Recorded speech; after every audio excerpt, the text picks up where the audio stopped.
आज वाला कहाँ है वो मैप?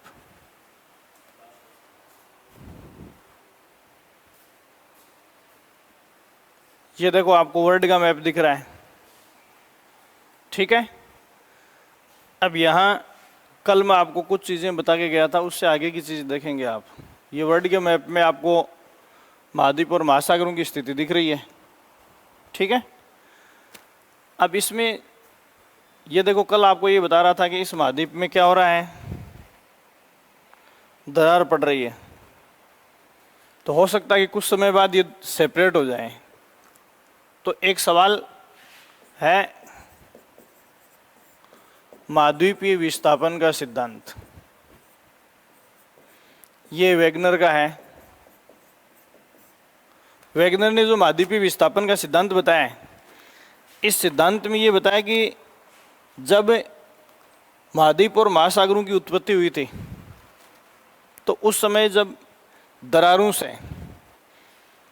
ये महाद्वीप खंडित हुए थे, उस समय इनमें गति किधर थी? उत्तर की तरफ थी। कौन सी साइड में थी? उत्तर की तरफ। तो यहाँ देखो, ये मान लो कि बीचों बीच अपन किसकी बात कर रहे हैं? भूमध्य रेखा की बात कर रहे हैं, ठीक है।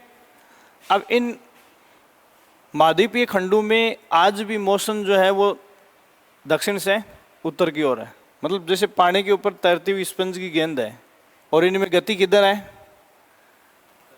इधर है। तो देखो, ऑलरेडी जो अधिकांश जो महाद्वीप हैं, कंटिनेंट है, वो किस गोलार्ध में है? उत्तरी गोलार्ध में, दिख रहे हैं ना। और बहुत दक्षिणी गोलार्ध में जो चीज़ें हैं ये बहुत ही कम है। यहाँ देखो अपन, ये लाइन मैंने थोड़ी ऊपर खींच दी,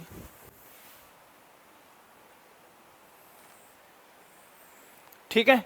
यहाँ देखो सवाल क्या है, समय के साथ साथ इन दोनों का अनुपात आपसे पूछा जाए, समय के साथ साथ महाद्वीपों का जो क्षेत्रफल का अनुपात है वो दोनों गोलार्धों के सापेक्ष कैसे बदल रहा है। तो आज भी इनमें मोशन इधर है। इसका मतलब ये जो बची हुई भूगर्भीय चट्टानें वो किधर खिसक रही है? उत्तरी गोलार्ध की ओर। तो धीरे धीरे उत्तरी गोलार्ध में महाद्वीपों का अनुपात क्या हो रहा है? बढ़ रहा है। और महाद्वीपों का अनुपात बढ़ रहा है, इसका मतलब महासागर का अनुपात क्या हो रहा है? घट रहा है। और महासागरों का अनुपात किस में बढ़ रहा है? दक्षिणी गोलार्ध में बढ़ रहा है। ये मोशन आज भी जारी है। और बहुत सारे भूगर्भीय परिवर्तन, जैसे मैंने अफ्रीका का आपको उदाहरण बताया है। तो ये जो, वैसे देखें तो भूगोल ऑप्शनल सब्जेक्ट का है, ये समझ गए आप भाई। थ्योरी जो है वो आपसे जीके में नहीं पूछी जाएगी कि महाद्वीपीय विस्थापन का सिद्धांत क्या है, किसने दिया, ये कोई नहीं पूछेगा। लेकिन प्रैक्टिकली बात ये है कि समय के साथ साथ जो पृथ्वी की चट्टानें हैं, इन चट्टानों का विस्तार या अनुपात जो वो किस गोलार्ध में हो रहा है? उत्तरी गोलार्ध में हो रहा है। और दक्षिणी गोलार्ध में इनका अनुपात क्या हो रहा है? घट रहा है, ठीक है। ये चीज़ आपको ध्यान में रखनी है। कहने का मतलब ये है कि महाद्वीपों में जो गति है वो किधर है, और अगर थोड़ा सा इसको घुमा दें तो इसकी डायरेक्शन जो है वो ऐसे है। तो उत्तर के साथ कौन सी दिशा जुड़ जाएगी? पूर्व। उत्तर पूर्व की ओर इन प्लेटों का जो खिसकाव है वो अब भी जारी है, ठीक है। ये चीज़ आपको ध्यान में रखनी है। फिर कल जो चीज़ें मैंने आपको बताई थी उनको आप अप्लाई करके देख सकते हो। भूमध्य रेखा के दोनों और सारी चीज़ों को आप मैप के ऊपर अप्लाई करोगे तो मिल जाएंगे आपको। अब ये राजस्थान का जो मैप है, इसको अपन कैसे पढ़ेंगे? तो देखो, राजस्थान की जो स्टडी आपको करनी है,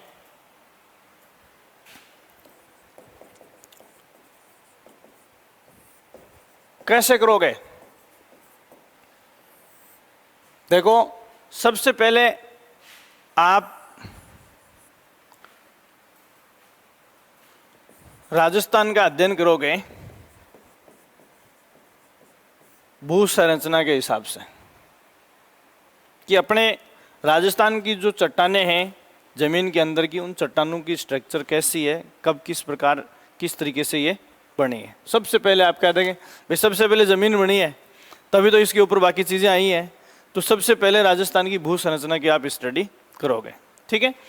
उसके बाद में 2 नंबर पे अपन करेंगे इसमें राजस्थान के इतिहास की कि हिस्ट्री कब से शुरू हुई है। देखो जो चैप्टर राजस्थान अध्ययन के मोटे तौर पर बनते हैं सारे चैप्टर इन्हीं में से निकलेंगे। फिर इतिहास के बाद में अपन किसकी बात करते हैं? इतिहास के बाद में अपन बात करते हैं संस्कृति की। किसकी बात करेंगे? संस्कृति की। और संस्कृति की बात करते हैं तो अपन संस्कृति के साथ किसकी बात करेंगे? कला की बात करेंगे। कला के बाद अपन बात करेंगे प्रशासन की। किसकी बात करेंगे? प्रशासन की। और उसके बाद अपन इसमें बात करेंगे विकास की। तो यहाँ राजस्थान भू संरचना की स्टडी में आप क्या क्या शामिल करोगे? देखो कौन से बिंदु हैं जो जियो स्ट्रक्चर में आप स्टडी करोगे। तो सबसे पहले आप इसकी निर्माण की जो प्रक्रिया है वो देखोगे। आप सबसे पहले क्या देखोगे? इसके ऊपर निर्माण प्रक्रिया। तो आपको पता है कि निर्माण प्रक्रिया में मैंने आपको कल बताया था कि जो बिग बैंग सिद्धांत है वो निर्माण की प्रक्रिया के बारे में चर्चा करता है, जो लेमेत्रे ने बताया था। नेबुला स्टार से पूरी सृष्टि की पृथ्वी की उत्पत्ति हुई है। तो निश्चित तौर पर राजस्थान भी उसी पृथ्वी का एक हिस्सा है। अब यहाँ निर्माण जो है वो पूरी पृथ्वी का एक साथ नहीं हुआ है। देखो आज भी पृथ्वी के जो स्ट्रक्चर हैं वो बन रही है और बिगड़ रही है। जैसे अपन कहते हैं कि दुनिया में बहुत सारे इलाके ऐसे हैं जहाँ सक्रिय ज्वालामुखी हैं आज भी। तो सक्रिय ज्वालामुखी जहाँ कहीं भी है वहाँ ज्वालामुखी से क्या निकलता है? लावा निकलता है। और लावे के ठंडे होने से क्या बनती है? चट्टानें बनती हैं। दुनिया के करीब करीब पहाड़ जो हैं ये किस पर बने हुए हैं? ज्वालामुखी के मुख पर लावे के ठंडे होने से बने हुए हैं। अब आगे अपन देखेंगे, जैसे कुछ चीजें हैं मैं आपको बता रहा हूं। जैसे ये गोइड्स है, पर्वत है, ठीक है। तो इन दोनों में क्या फर्क है? गोइड्स और पर्वत में क्या फर्क है? जैसे ज्वालामुखी पृथ्वी के केंद्र से फटी, अब वो लावा हो सकता है कि पृथ्वी के तल पर ऊपर निकल कर आ जाए, और हो सकता है कि पृथ्वी के तल के नीचे ही हलचल मचा कर रह जाए, ऊपर प्रकट ही नहीं हो। तो जो लावा पृथ्वी के अंदर ही मतलब ज्वालामुखी से निकला है और अंदर ही जमकर ठंडा हो गया, उससे सारी की सारी ये पत्थर की खाने अपन खोदते हैं ना, मार्बल वगैरह, तो ये सारे इसी हिसाब से जमे हुए हैं टोटल के टोटल ही। और अगर वही ज्वालामुखी के मुख से निकलने वाला लावा जो है वो जमीन के ऊपर उभर कर आ गया और ऊपर फफोले की तरह निकला है, तो क्या बन जाता है? पहाड़ बन जाता है, पर्वत बन जाता है। तो ये प्रक्रियाएं आज भी अनवरत चालू है। जैसे मैंने शुरू में आपको बताया था कि अपन कहते हैं कि अरावली जो है वो प्राचीनतम पर्वत श्रृंखलाओं में से एक है। ये एंडीज, रॉकीज इनके इक्वल है। इसका मतलब क्या है कि जिस ज्वालामुखी के लावे से ये पर्वत बना था वो ज्वालामुखी अब क्या है? एकदम शांत है, उससे लावा निकलना बंद हो गया। इसीलिए इस अरावली पर्वत श्रृंखला के पत्थर को अपन उठाएंगे और हाथ से रगड़ेंगे तो रेत की तरह जड़ने लग जाता है। और जो नवीन पर्वत श्रृंखलाएं हैं उनका पत्थर क्या है? कठोर होता है। तो ये प्रक्रियाएं आराम से चल रही। तो निर्माण प्रक्रिया के हिसाब से राजस्थान की भौगोलिक संरचना, अब इसको भी ज्योग्राफी में अलग अलग एज में बांटा हुआ है, ठीक है। तो जैसे अपन मोटे तौर पर भूगर्भीय संरचनाओं को बांटते हैं तो प्री कैम्ब्रियन एज से शुरू करते हैं। सबसे पहले पृथ्वी की चट्टानों का निर्धारण किससे करेंगे? प्री कैम्ब्रियन युग से।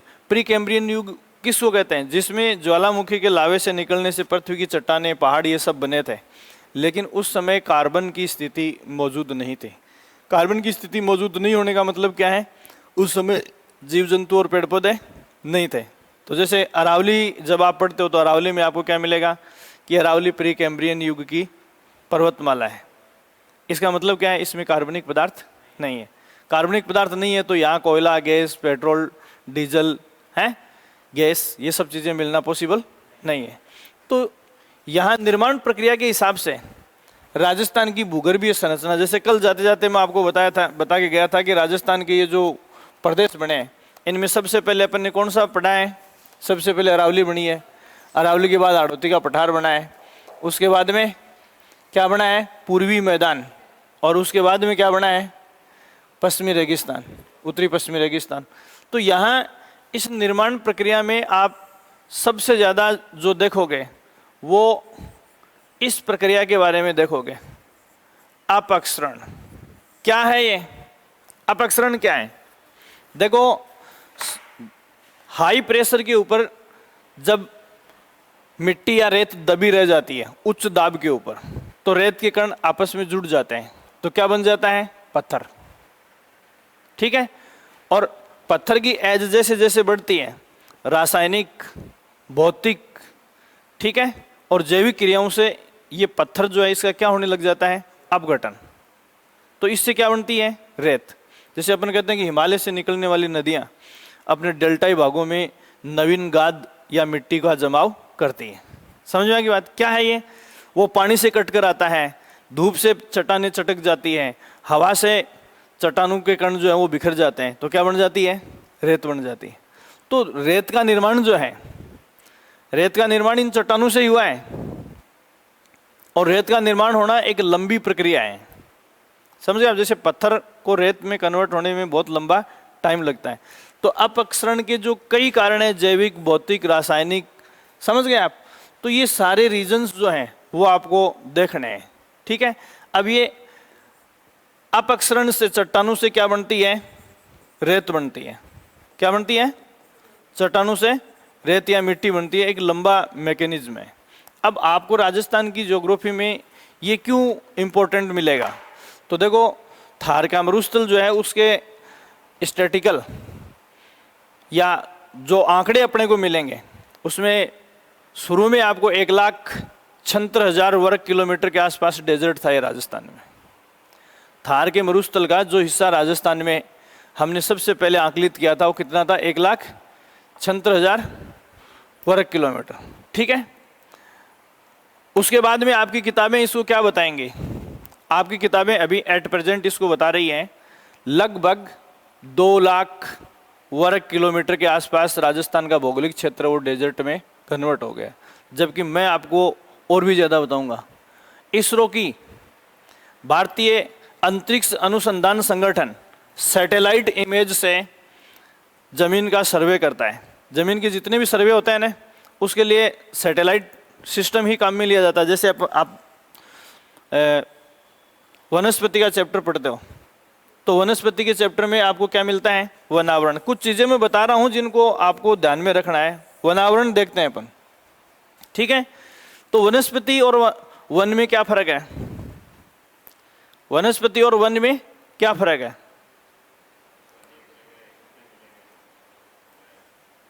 वनस्पति और वन में क्या फर्क है? अरे वनस्पति में सारे पेड़ पौधे आ जाते हैं। जैसे अपनी रोटी पड़ी रहती है रसोई में और उसके ऊपर फफूंद आ जाती है, बूफन आ जाती है, क्या वो फंगस एक पौधा है? ठीक है, कई दिनों तक कान को साफ नहीं करते हैं, फंगस आ जाती है, क्या है? पौधा है। अपने कान में भी पौधा उग सकता है, नाक साफ नहीं करोगे, नाक में फफूंद आ रही है, ये भी क्या है? पौधा है? ठीक है, तो वनस्पति में सभी प्रकार की वनस्पतियां जिनको अपन नंगी आंखों से देख सकते हैं या नहीं देख सकते। फंगस ऐसे भी होते हैं जिनको अपन नंगी आंखों से नहीं देख सकते। वनस्पति में सारे टाइप के वनस्पति प्रजातियां आ जाती हैं। जबकि वनावरण, वन को हम फॉरेस्ट कहते हैं। फॉरेस्ट में केवल वनों के उस हिस्से को काउंट किया जाएगा जिसे सैटेलाइट इमेज में लिया जा सकता है। जैसे अपन कहते हैं कि राजस्थान के इतने प्रतिशत भौगोलिक क्षेत्र पर वनावरण है, तो अपन ने कोई एक एक पौधे का वॉल्यूम थोड़े लिया है, वो सैटेलाइट इमेज ली है ऊपर से, और पृथ्वी के जितनी हिस्से पर छाया आ रही है उतनी हिस्से पर क्या है? वनावरण है। तो सैटेलाइट इमेज या सैटेलाइट जो सर्वे होता है वो सारा इसरो ही करता है। तो इसरो ने हाल ही में राजस्थान के इस डेजर्ट के ऊपर जो रिपोर्ट पेश की है वो आपके डेजर्ट में 5% की बढ़ोतरी बता रहा है। तो या तो आपसे राजस्थान के मरुस्थल का परसेंटेज आपसे मतलब ये वर्ग किलोमीटर में पूछेंगे नहीं, और पूछेंगे तो आपको ये उत्तर ही देना है, 2,10,000 वर्ग किलोमीटर। ये डाटा आपको किसी किताब में नहीं मिलेगा, लेकिन मैं आपको बता रहा हूं कि लेटेस्ट रिपोर्ट में अब देखो आपकी किताबें जो चल रही हैं, मान लो कोई 2 साल पहले, कोई 5 साल पहले, सब में आपको क्या मिलेगा? 2 लाख वर्ग किलोमीटर। मैंने आपको बताया कि ये डेजर्ट जो है तेजी से विस्तार कर रहा है, और तेजी से इतना विस्तार कर रहा है, अगर अरावली पर्वत श्रृंखला नहीं होती, समझ रहे हो आप, अगर ये अरावली नहीं होती तो इसका विस्तार अभी तो जैसे दिल्ली का जो national NCR, national capital region, जिसको अपन राष्ट्रीय राजधानी क्षेत्र कहते हैं, इधर एनसीआर, नेशनल कैपिटल रीजन ये है, जिसमें मैंने आपको बताया था कि झुंझुनू का और भरतपुर का हिस्सा भी काफ़ी कुछ जो है वो उसमें जा चुका है। तो पूरी दिल्ली को थोड़े टाइम बाद में ये डेजर्ट टच चपेट में ले लेगा। गुड़गांव वगैरह सब किस में तब्दील हो जाएंगे? रेगिस्तान में तब्दील हो जाएंगे। तो राजस्थान में थार के मरुस्थल का जो हिस्सा है, इसमें तेजी से विस्तार हो रहा है। समझा की बात? अब देखो ये प्रोसेस, क्या एक गांव का नाम आप पढ़ते हो, नाचना है, इसका नाम ही नाचना क्यों पड़ा है? बॉर्डर मूवी देखी है ना, कि एक्टर रात भर में कैसे रेत में दब जाता है। नाचना का मतलब क्या है कि यहाँ का रेगिस्तान नाचता रहता है, जैसे डांसर प्लेटफॉर्म में अभी यहाँ है, अगले पल वहाँ होगा, तो जो टीला रात को यहाँ है, सुबह आपको वहाँ मिलेगा। इस नाचना का नाम नाचना इसीलिए पड़ा है। और यहाँ जो चलने में सक्षम ऊँट है, उनको भी अपन नाचना ही कहते हैं, क्योंकि इस रेगिस्तान में काफ़ी ताकतवर ऊँट है, वही मतलब जहाज का काम कर सकता है। तो जो चीज़ें अपन यहाँ किस में देख रहे थे, जैसलमेर में देख रहे थे, ये सारी चीज़ें अपन दिल्ली की तरफ भी देख रहे हैं। तो अब देखो पिछले 2-3 सालों में जिन परीक्षाओं का सिलेबस डिजाइन किया गया है, उसमें राजस्थान के भौतिक प्रदेशों के साथ एक यूनिट और जोड़ी गई है, राजस्थान में मरुस्थलीकरण, डेजर्टिफिकेशन इन राजस्थान, रेगिस्तानीकरण। समझ गए आप? क्यों? क्योंकि अभी ये हमारे लिए बहुत बड़ा चैलेंज बनने वाला है। इसलिए आपको अपक्षरण की जो प्रक्रिया है उसको पढ़ना है। ठीक है?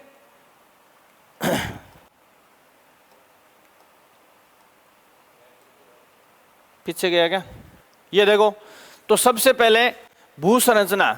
तो देखो पेंजिया थ्योरी या बिग बैंग सिद्धांत से इसका क्या संबंध है, कौन से युग में कौन सी चट्टानों का निर्माण हुआ, सबसे पहले आप इसमें भू संरचना में ये चीजें देखोगे।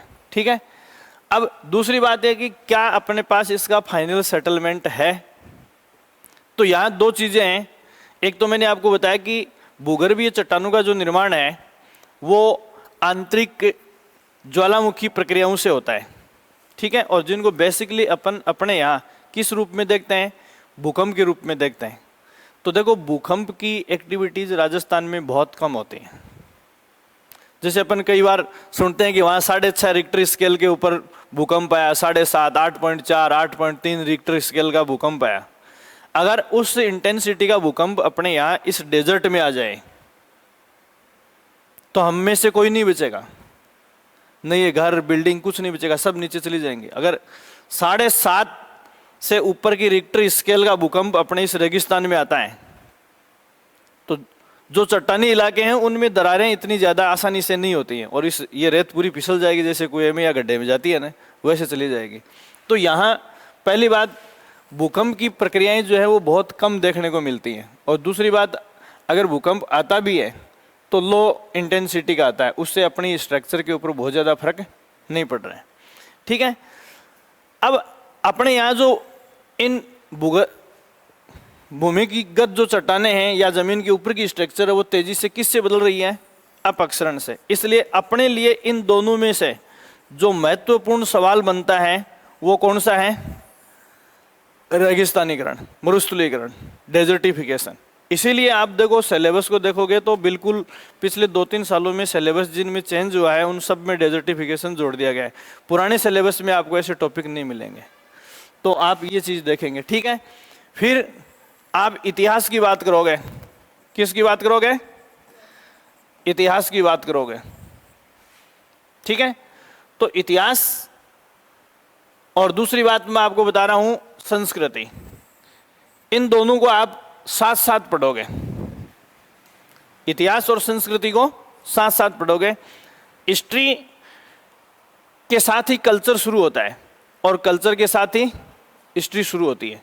2 छोटे छोटे शब्द आपको इसमें मिलेंगे, जैसे आपके सिलेबस का मैं बताऊंगा सभ्यता व संस्कृति, इन दोनों में क्या संबंध है या क्या फर्क है, कैसे पढ़ना आपको सभ्यता व संस्कृति है।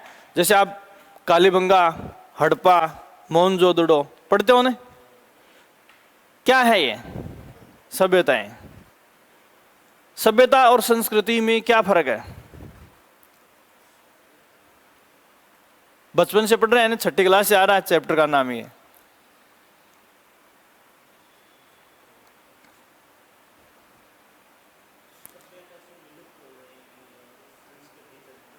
है।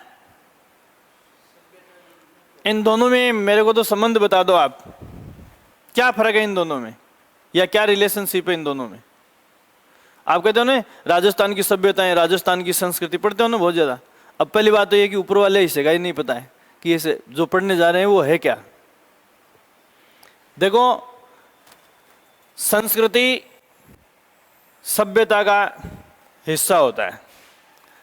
कल्चर एक अमूर्त अवधारणा है और सभ्यता मूर्त एवं अमूर्त अवधारणा है जिसे हम पकड़ सकते हैं, देख सकते हैं, छू सकते हैं।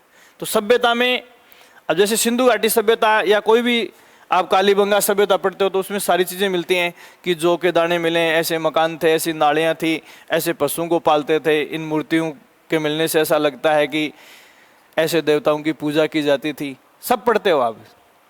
तो देखो संस्कृति जो है वो सभ्यता का वो पार्ट है जिसमें उस समय की रहन सहन की जीवन शैलियाँ आती हैं।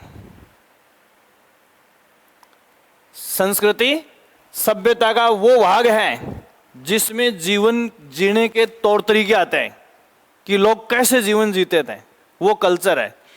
ठीक है, जैसे मैं एक अपन कहते हैं कि समकोण पर काटती हुई सड़कें, सड़कों के दोनों ओर नालियाँ, ये सब पढ़ते हो ना आप। तो ये क्या है, ये कल्चर नहीं है, ये सभ्यता का पार्ट तो है लेकिन कल्चर नहीं है। तो देखो किसी भी सभ्यता में या किसी भी काल का इतिहास हम पढ़ रहे हैं उसको हम किसके माध्यम से पढ़ेंगे, सभ्यताओं के माध्यम से। और किसी भी सभ्यता में लोगों के जीवन के जीने के जो तौर तरीके होते हैं वो किस में पढ़ते हैं, कल्चर में, संस्कृति में। जैसे नाचना गाना, खान पान, वेशभूषा है, ऑर्नामेंट्स, ये सब चीज़ें किसका है, कल्चर का हिस्सा है। ठीक है, तो यहाँ सभ्यता और संस्कृति को आप साथ साथ पढ़ेंगे। ठीक है, अब यहाँ राजस्थान की हिस्ट्री आप पढ़ोगे तो राजस्थान की हिस्ट्री आपके सिलेबस में जनरली कहाँ से आती है। तो देखो किसी भी भौगोलिक क्षेत्र का या किसी भी सभ्यता का इतिहास उतना ही पुराना है जितना उस क्षेत्र में मनुष्य का, मतलब मनुष्य की हिस्ट्री मनुष्य के साथ ही शुरू हो जाती है। ठीक है, मनुष्य की हिस्ट्री मनुष्य के साथ ही शुरू हो जाती है। तो अपने को यही पता नहीं है कि अपना पहला पूर्वज कब आया था। तो आपके सिलेबस में देखो राजस्थान की हिस्ट्री कब से शुरू होती है, गुर्जर प्रतिहारों से शुरू होती है। समझ रहे हो आप, किससे, गुर्जर प्रतिहारों से। यही है पहला चैप्टर आपकी हिस्ट्री में, किसी भी एग्जाम में आप देखोगे। इसका मतलब क्या है, इतिहास में एक शब्द पढ़ते हैं अपन, प्रागैतिहासिक काल। ठीक है, इसमें पहला पार्ट है प्राक और प्लस इतिहास। इतिहास इति प्लस हास। इति मतलब हमारे पास प्रमाणित जो अकाउंट है इतिहास का उसको हम इतिहास में पढ़ते हैं। इससे पहले भी हम थे लेकिन हमारे पास उसका नियमित या प्रमाणित अकाउंट नहीं है। तो इतिहास में वो घटनाएं जो इतिहास पूर्व की हैं, प्राग का मतलब पूर्व होता है, उन घटनाओं का अध्ययन नहीं किया जाता है क्योंकि उनमें कोई ऑथेंटिसिटी नहीं है। वो एक तरह से भानुमति का पिटारा होता है जिसकी जी में जैसा आया वैसा लिख दिया जाता है, और जिस चीज़ में ऑथेंटिसिटी नहीं होती वो एग्जाम के सिलेबस में नहीं डाली जाती है। क्लियर हो गई बात। इतिहास जिसको परमाणु के साथ नियमबद्ध या लेखबद्ध किया गया है, मतलब जिसके प्रामाणिक सोर्स हमारे पास है, प्रामाणिक सोर्स हमारे पास है। तो राजस्थान की हिस्ट्री के स्रोत आपके पास क्या है, राजस्थान की हिस्ट्री के सोर्स आपके पास क्या है। तो देखो राजपूत काल की हिस्ट्री जो है वो हमने किससे कलेक्ट की है? हमने शिलालेखों से, ताड़पत्रों से, कागज की तरह, पहले कागज की जगह ताड़पत्रों का इस्तेमाल किया जाता था। ताड़पत्रों का सबसे बड़ा पुरातत्व संग्रहालय कहाँ है राजस्थान में, कोई बता सकता है क्या? है जैसलमेर में। जैसे ताड़ के पत्तों के ऊपर अपन कागज के ऊपर लिखते हैं ना, वैसे ताड़ के पत्तों पर हजारों साल पहले की जो लिपियां हाथों से लिखी हुई है वो आज भी सुरक्षित पड़ी हैं। और अपनी कॉपी है, अपन अपने आप को बहुत ज़्यादा साइंटिफिक मानते हैं ना, जिस पेन से लिख रहे हैं उसको आप बंद करके 6 महीने के लिए छोड़ दो, पूरी कॉपी में इंक फैल जाएगी। और वो हजारों साल पुराने ताड़पत्रों पर लिखी हुई जो रचना है वो वैसी की वैसी पड़ी है। इसके अलावा दानपत्रों पर, दानपत्र किस पर लिखे जाते थे? धातु की पतली चद्दरों के ऊपर लिखे जाते थे। मंदिरों में जो उत्कीर्णित है, भवनों पर जो उत्कीर्णित है, हाँ मोहरें। तो कहने का मतलब है कि इतिहास में हम केवल उस चीज को पढ़ सकते हैं जो हमारे पास किसी प्रमाणित प्रतीत होने वाले सोर्स के रूप में उपलब्ध है, ठीक है। और यदि प्रमाणित सोर्स के रूप में उपलब्ध नहीं है तो हिस्ट्री तो है, लेकिन वो कैसा है? प्राक इतिहास है। प्राक इतिहास का मतलब है जिसके सबूत हमारे पास नहीं है। तो राजस्थान की हिस्ट्री जो है, जैसे राष्ट्रीय स्तर की इंडियन हिस्ट्री अपन पढ़ते हैं तो इंडियन हिस्ट्री राजपूत युग से पहले की भी मिल जाएगी। जैसे हर्षवर्धन को आप पढ़ते हो इतिहास में, तो हर्षवर्धन के समय का हिंदुस्तान का इतिहास बहुत लंबा चौड़ा और बहुत ही प्रामाणिक आपको मिल जाएगा। लेकिन अब हर्षवर्धन का इतिहास अपने को राष्ट्रीय स्तर पर मिलता है क्योंकि वो अंतिम हिंदू शासक था जिसके पास एकीकृत भारत था। तो राजस्थान की हिस्ट्री जब आप पढ़ोगे तो जो चीज मेन आपको दिमाग में रहनी चाहिए, हर्षवर्धन अंतिम प्राचीन हिस्ट्री में हिंदू शासक था जिसके पास एकीकृत भारत था, ठीक है। हर्षवर्धन की मृत्यु के बाद में रजवाड़ों का उदय हुआ। जो राजपूत राज्य अपन पढ़ते हैं इनको रजवाड़ा लिखा हुआ होता है, तो इन रजवाड़ों का क्या हुआ? उदय हुआ। अब शुरू में, अब जैसे कोई भी व्यवस्था शुरू होती है तो उसका अकाउंट या जो डाटा है वो लेखबद्ध करना सबके लिए एक जैसा पॉसिबल नहीं होता है। तो इन रजवाड़ों में जो स्ट्रॉन्ग थे, जिनके पास अच्छे साहित्यकार थे, दरबारी विद्वान अच्छे थे, उन्होंने अपना इतिहास रचनाओं के माध्यम से लिखवाना शुरू कर दिया। लेकिन राजस्थान में बहुत सारे रजवाड़े ऐसे भी थे जिनका प्रादुर्भाव होने के बाद में 50 सालों तक उनके कोई आश्रित कवि या लेखक उनके पास नहीं थे, तो उनकी हिस्ट्री अपने को नहीं मिलेगी, ठीक है। जैसे अभी इसमें हिस्ट्री का एक बहुत बड़ा एग्जाम्पल मैं आपको दे रहा हूँ कि राजस्थान की हिस्ट्री में सबसे बड़ा चैप्टर राजपूतों में अपने को चौहानों का पढ़ाया जाता है। किसका पढ़ाया जाता है? चौहानों की हिस्ट्री पढ़ाई जाती है। जबकि अपना इतिहास अभी तक ये भी डिसाइड नहीं कर पाया है कि चौहानों की उत्पत्ति राजस्थान के किस हिस्से में हुई। आप सबने हिस्ट्री पढ़ी है, चौहानों की उत्पत्ति कहां हुई है? चौहानों की उत्पत्ति कहां हुई? गुर्जर प्रतिहार तो इनसे पहले की बात है भाई। गुर्जर प्रतिहार के समय के अपने को बहुत ही अस्त व्यस्त शिलालेख मिलेंगे, उनमें कोई सीक्वेंस अपन कायम नहीं कर सके। गुर्जर प्रतिहार पहला राजवंश मानते हैं अपन राजपूतों का राजस्थान में, चलो उसको एक बार निकाल दें।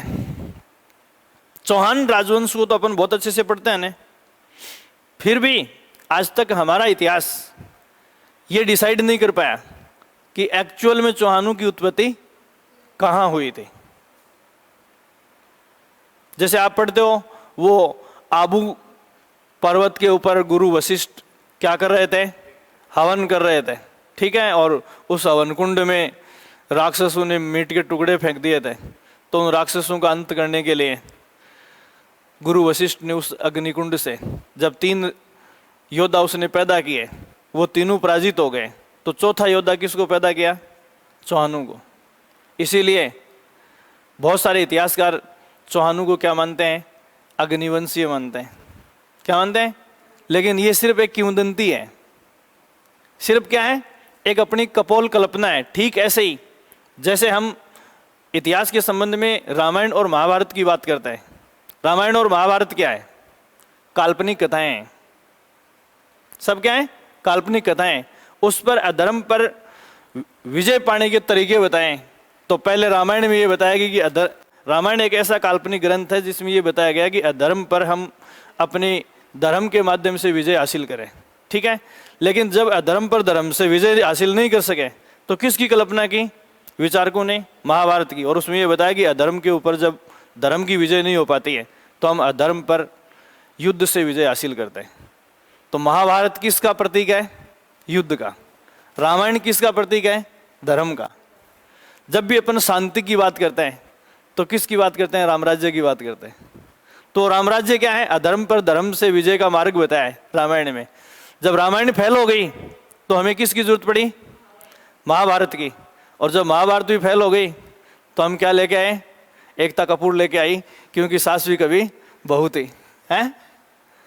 तो यहाँ इसमें आप देखो, चौहानों को जब अपन पढ़ेंगे हिस्ट्री में तो चौहानों की उत्पत्ति कुछ विचारक सीकर से भी मानते हैं। जब आप यहाँ का हर्ष पहाड़ के ऊपर जो शिव मंदिर है, आप कभी जाओ तो देखना। कुछ पिक्स तो मेरे पास इस मोबाइल में है, 20-30 तो मैं खींच के लाया था, एक दिन दोपहर को गए थे हम। वहाँ जो मूर्तियाँ टूटी पड़ी है उनके ऊपर कुछ न कुछ आपको लिखा हुआ मिलेगा, मतलब खंडहर टाइप हो गया वो मंदिर। कितने टाइप के शिव अनुयायी होते हैं हिंदुस्तान में? शिव जी के अनुयायी कितने टाइप के होते हैं? हिंदुस्तान में 4 टाइप के होते हैं। उनमें से राजस्थान में कितने टाइप के शिव अनुयायी पाए गए हैं? आज की क्लास आपको बोरिंग लगेगी, लेकिन मैं ये चैप्टर बता रहा हूं कहां से पढ़ना शुरू करना है, ठीक है। यहां जो शिव अनुयायी हैं वो 2 टाइप के हैं। कौन कौन से हैं? शिव के उपासक यहां कितने टाइप के हैं? 2 टाइप के। एक है पाशुपत और दूसरा लिंगायत। लिंगायत जो शैव अनुयायी हैं वो त्रिशूल की पूजा करते हैं। शिव जी के हाथ में त्रिशूल होता है ना। तो अपने यहाँ अधिकांश जिन शिव मंदिरों में अपन जाते हैं, शिव जी के हाथ में क्या होता है? त्रिशूल होता है। दूसरे जो कापालिक इनको जिनके हाथ में त्रिशूल होता है उनको पाशुपत शिव अनुयायी कहते हैं, ठीक है। और दूसरा अपने यहाँ जो पाए जाते हैं वो कापालिक शिव अनुयायी। कापालिक शिव अनुयायी कौन से होते हैं?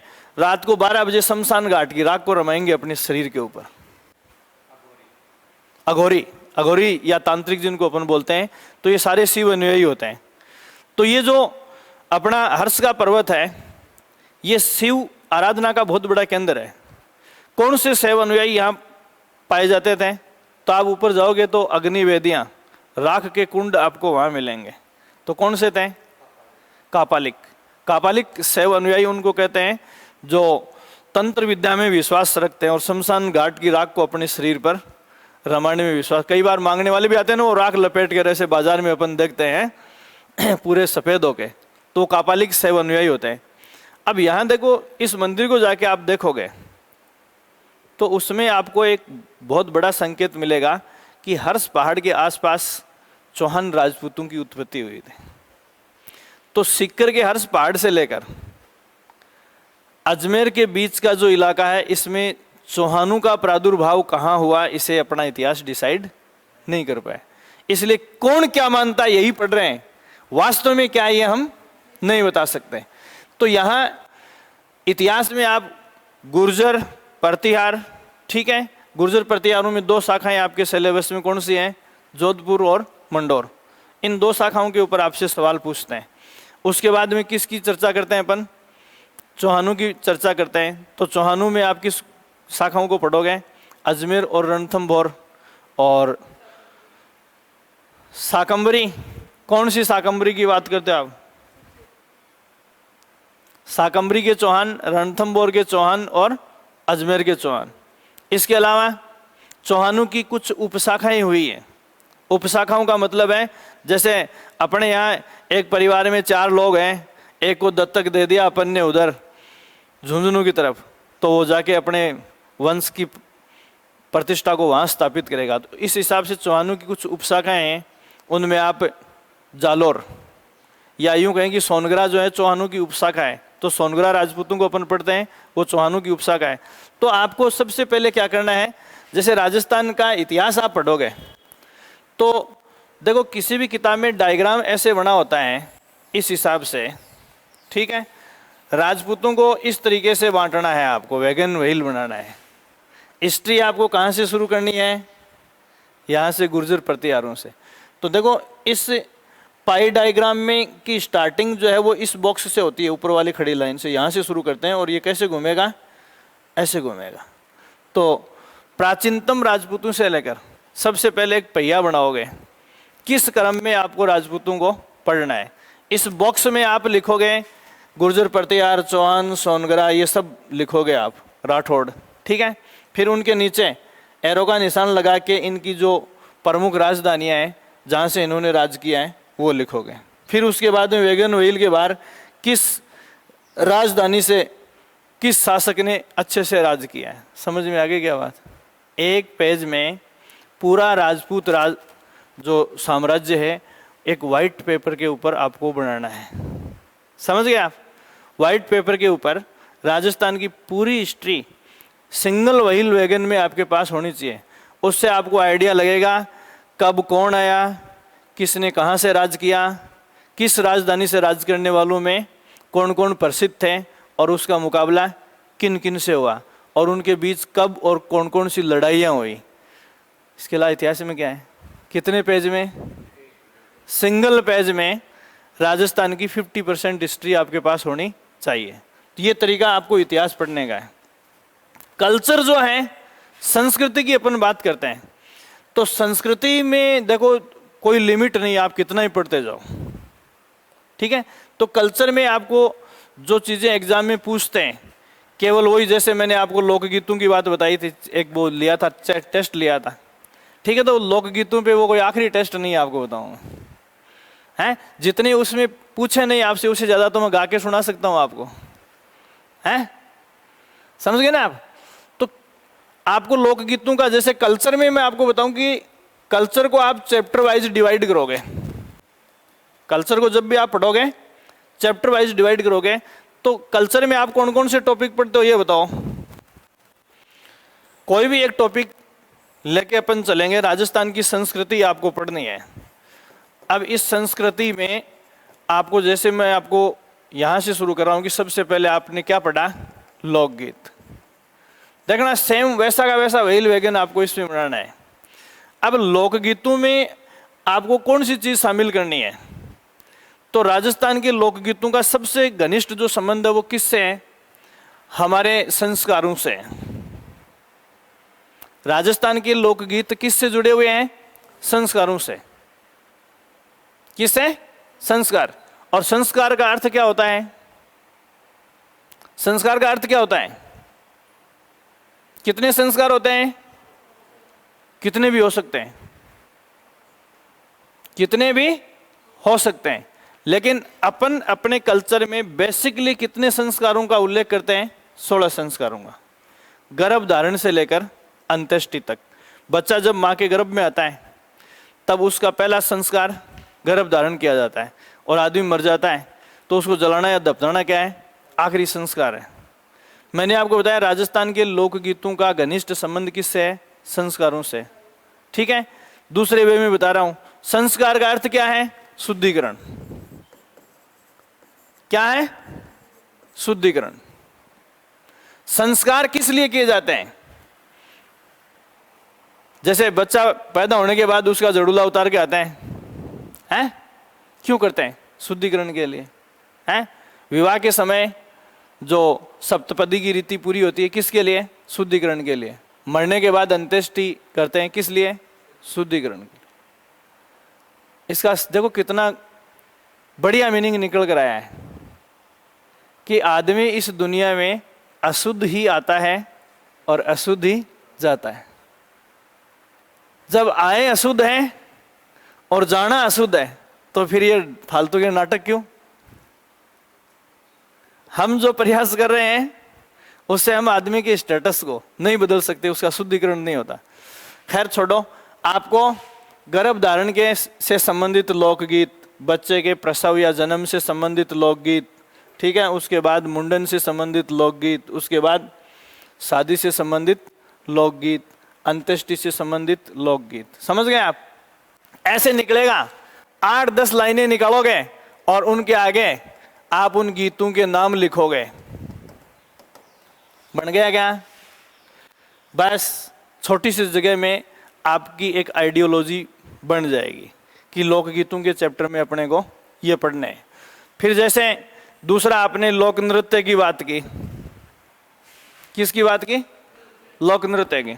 अब लोक नृत्यों का संबंध अपने यहाँ किससे है? देखो इसका मैंने बताया लोकगीतों का मूल जो संबंध है वो किससे है? संस्कारों से। और लोक नृत्यों का संबंध किससे है? हालांकि संबंध और भी हो सकता है, लेकिन किससे है? त्योहार से। लोक नृत्य बेसिकली जैसे होली पे कौन सा नृत्य करते हैं, दीपावली पे कौन सा करते हैं, गणगौर पे कौन सा करते हैं, किस फील्ड में करते हैं, तो यहाँ इनको त्योहार के साथ जोड़कर आप इसका चार्ट तैयार करेंगे। जिस वे में सवाल पूछा जाता है उसी हिसाब से आप इसको तैयार करेंगे। फिर जैसे आपके सामने आ गई लोक कला। क्या आ गई? लोक कला। अब लोक कला में क्या है? देखो लोक कला में दो प्रकार की बातें आपको पूछी जाएंगी। लोक कला में दो प्रकार की बातें, अब इसको दो भागों में बांट देना राजस्थान की लोक कला को। एक होती है मनोरंजन प्रधान, ऐसी लोक कलाएं जिनका संबंध लोकानुरंजन से है, लोगों के मनोरंजन से है, ठीक है। और दूसरा वो ऐसी कलाएं जिनका संबंध आदमी की अर्थव्यवस्था से है। अब ये कलाओं को अपन ने दो भागों में बांट लिया, ठीक है ना। मैं किताब का तरीका नहीं बता रहा हूं, जिस हेडिंग से सवाल पूछते हैं। अब जैसे लोकानुरंजन जो कलाएं हैं, लोक कलाएं, उनमें कौन सी हैं? कठपुतली एक लोक कला है, रम्मतें एक लोक कला है। तो किस विशेष क्षेत्र में? अब देखो लोकानुरंजन कलाएं जो हैं इनका संबंध किससे है? क्षेत्र विशेष से। किससे? क्षेत्र विशेष से। जैसे रमतें कहाँ की विख्यात हैं? रमतें कहाँ की विख्यात है? तुरा कलंगी कहाँ का विख्यात है? पढ़ते हो ना आप? तो यहाँ या सिंहासन बत्तीसी कहाँ की विख्यात है? ये शब्द आपने पढ़े होंगे। सिंहासन बत्तीसी क्या है? हैं? अरे प्रसिद्ध कठपुतली लोकनाट्य है, रजवाड़ी राजस्थान की। अब जैसे राजा का आसन होता था, उनके दोनों तरफ सिंहासन बत्तीसी नामक कठपुतली लोकनाट्य ग्रंथ था, उसके अनुसार ऊपर से चलता रहता था दरबार में। लोग सामने राजा को भी देखते रहते थे और उस लोकनाट्य को भी देखते रहते थे। तो यहाँ लोकानुरंजन लोक कलाएं हैं, उनका संबंध मनोरंजन से है। तो कौन से क्षेत्र की कौन सी लोक कला विख्यात है वो आपको देखनी है, ठीक है। इसके बाद में अर्थव्यवस्था। अर्थव्यवस्था में मतलब ऐसी लोक कलाएं जो अपनी अर्थव्यवस्था का आधार है। जैसे आपने पढ़ा है अपने नाथ द्वारा की क्या विख्यात है? पिछवाई है। ये अपनी लोक कला भी है और अर्थव्यवस्था का आधार भी है। मिट्टी के बर्तन, लकड़ी के खिलौने हैं, और इसके अलावा जैसे बगरू के वो क्या है, ठप्पे का जो कपड़ा है, समझ रहे हो आप। और अभी जैसे आपको पता हो तो एक क्या था वो, जर्मनी का किलोन शहर था जिसमें अभी एक हैंडीक्राफ्ट आइटम पर वर्ल्ड लेवल का एक सबमिट होना था, जिसको अभी पोस्टपोन कर दिया गया है। रोज अखबारों में आ रहा है। तो देखो अभी लेटेस्टली जो रिपोर्ट छपी है वो ये है कि पूरे हिंदुस्तान में हैंडीक्राफ्ट आइटम्स का सबसे बड़ा एक्सपोर्ट डिस्ट्रिक्ट कौन सा है? जोधपुर है। हिंदुस्तान का हैंडीक्राफ्ट आइटम का 80%, पूरा हिंदुस्तान जितना हैंडीक्राफ्ट आइटम विश्व के विभिन्न देशों को एक्सपोर्ट करता है, उसका 80% अकेला कौन डील कर रहा है? जोधपुर डील कर रहा है। अभी अखबारों में रोज आ रहा है कि मतलब जोधपुर के जो हैंडीक्राफ्ट आर्टिस्ट हैं, हस्तकला के जो कलाकार हैं, जो लकड़ी के या किसी भी चीज़ के आइटम्स बनाते हैं, उनकी अर्थव्यवस्था एक बार पूरी तरह से चौपट हो जाएगी। उन्होंने उस मेले में अपनी प्रदर्शनियां लगाने के लिए पूरी तैयारियां कर रखी थी, ठीक है। तो और विशेष तौर से जो वुड सीजनिंग का काम है ना जोधपुर का, आगे अपन देखेंगे। वुड सीजनिंग जानते हो क्या? जैसे ये लकड़ी है, वुड सीजनिंग का जो सेंटर पूरे हिंदुस्तान में पॉपुलर है वो कहाँ का है? जोधपुर का है। ये लकड़ी है 2-5 साल में क्या हो जाती है? दीमक चाट जाती है, इसको डंक लग जाता है, पूरा बिखर जाता है। जोधपुर में लकड़ी को इस तरीके से केमिकल से ट्रीटमेंट किया जाता है, ट्रीटमेंट करने के बाद सदियों तक वो लकड़ी वैसी की वैसी पड़ी रहती है। जैसे पुराने टाइम के आप दुर्ग और हवेलियाँ देखोगे, उन पर जो लकड़ी के दरवाजे हैं, वो दरवाजे आज भी अपने को कैसे मिलते हैं, वैसे के वैसे सुरक्षित मिलेंगे। क्यों मिलते हैं? क्योंकि उस लकड़ी की सीजनिंग की गई थी, केमिकली उसका ट्रीटमेंट किया गया था, और ऐसे लग रहा है जैसे कल की है वो। तो वुड सीजनिंग का ऑल ओवर वर्ल्ड सबसे पॉपुलर जो काम है वो कहाँ है?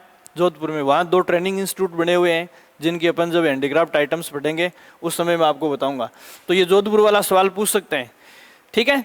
अकेला जोधपुर 94 राष्ट्रों के साथ हैंडीक्राफ्ट आइटम्स का एक्सपोर्ट कर रहा है, 94 राष्ट्रों के साथ बिजनेस कर रहा है आज की डेट में। तो अब देखो, अर्थव्यवस्था आधारित लोक कलाएं मैंने आपको बता दी, या फिर जैसे आप blue pottery, paper mache. Paper mache जानते हो क्या आप लोग, क्या होती है? हैं? पेपर मेसी जानते हो? पेपर मेसी कागज से क्या बनाते हैं? अरे ठाटे कौन देखोगे, देखो है क्या? पेपर मेसी इंडस्ट्री है। पेपर से आप किसी प्रकार का आइटम बनाते हो, कागज को गला के, मेरे बहुत बनाए हुए हैं, कागज को मटके में गला के कई दिनों तक, जैसे अपन ने मतलब क्लास पूरी कर ली, कॉपियाँ किताबें बेकार हैं, उनको मटके में डाल दो, 5-10 दिन तक वो पड़े रहेंगे, ठीक है, पूरा एकदम जैसे लुगदी बन जाए उसकी। उसके बाद मटके को उल्टा रखो और उसके ऊपर डिजाइन देके बर्तन बना लो, बहुत टिकाऊ है। अगर आप हाथ से नहीं छोड़ोगे तो आपके स्टील से ज़्यादा एज है इसकी। केमिकली ट्रीटमेंट करके पेपर मेसी इंडस्ट्री के प्रोडक्ट स्टील से ज़्यादा टिकाऊ है, इसीलिए तो अभी वो इको फ्रेंडली प्रोडक्ट तैयार करने पर सरकार जोर दे रही है, ठीक है। इस हिसाब से कल्चर के सारे डायमेंशन जो है वो आपको डिसाइड करने हैं। पहले आपके सारा नहीं, पूरा कल्चर तो आप कर ही नहीं पाओगे। जो जो टॉपिक्स आपके सिलेबस में हैं, जो जो टॉपिक्स आपके सिलेबस में हैं, उनका वही वैगन बनाना है आपको। इसका मतलब एक पेज में ये चैप्टर आ जाएगा। कैसे? बहुत ही छोटे से मैटर को आप संगठित कर सकते हो, ठीक है। फिर इसके बाद में जैसे आप व्रत या त्योहार पढ़ते हो, ठीक है, ये कल्चर में आप पढ़ते हो, तो बेसिकली आपको इसमें ये देखना है कि आपको कैसे इनको सीक्वेंस देना है।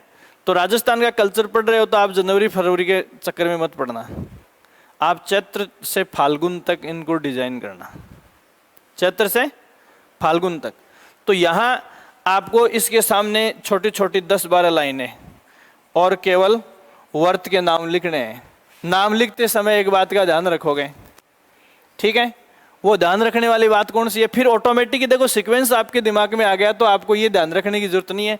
एक तो होता है महीने के 2 पक्ष होते हैं, कृष्ण पक्ष और शुक्ल पक्ष। अब बताओ क्या होते हैं ये?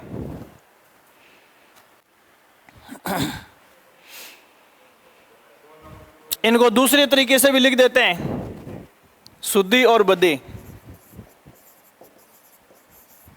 शुद्धि और बद्धि।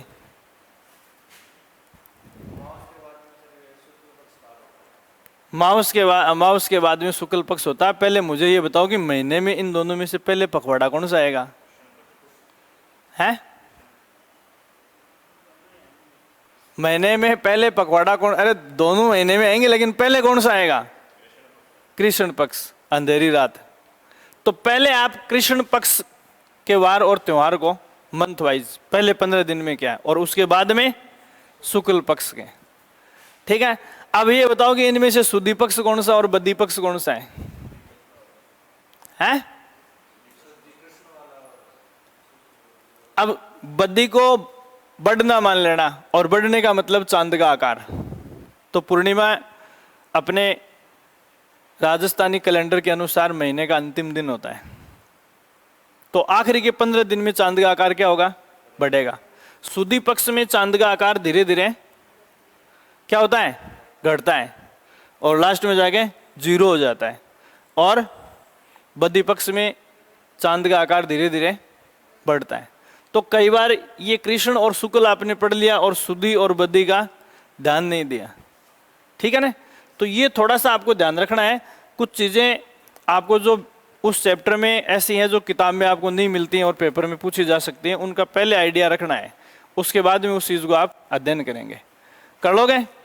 उसके बाद में देखो कला हो गया, प्रशासन की अपन बात करते हैं। इस जगह से 100% सवाल आएगा, इस बार मैं आपको बता दूं।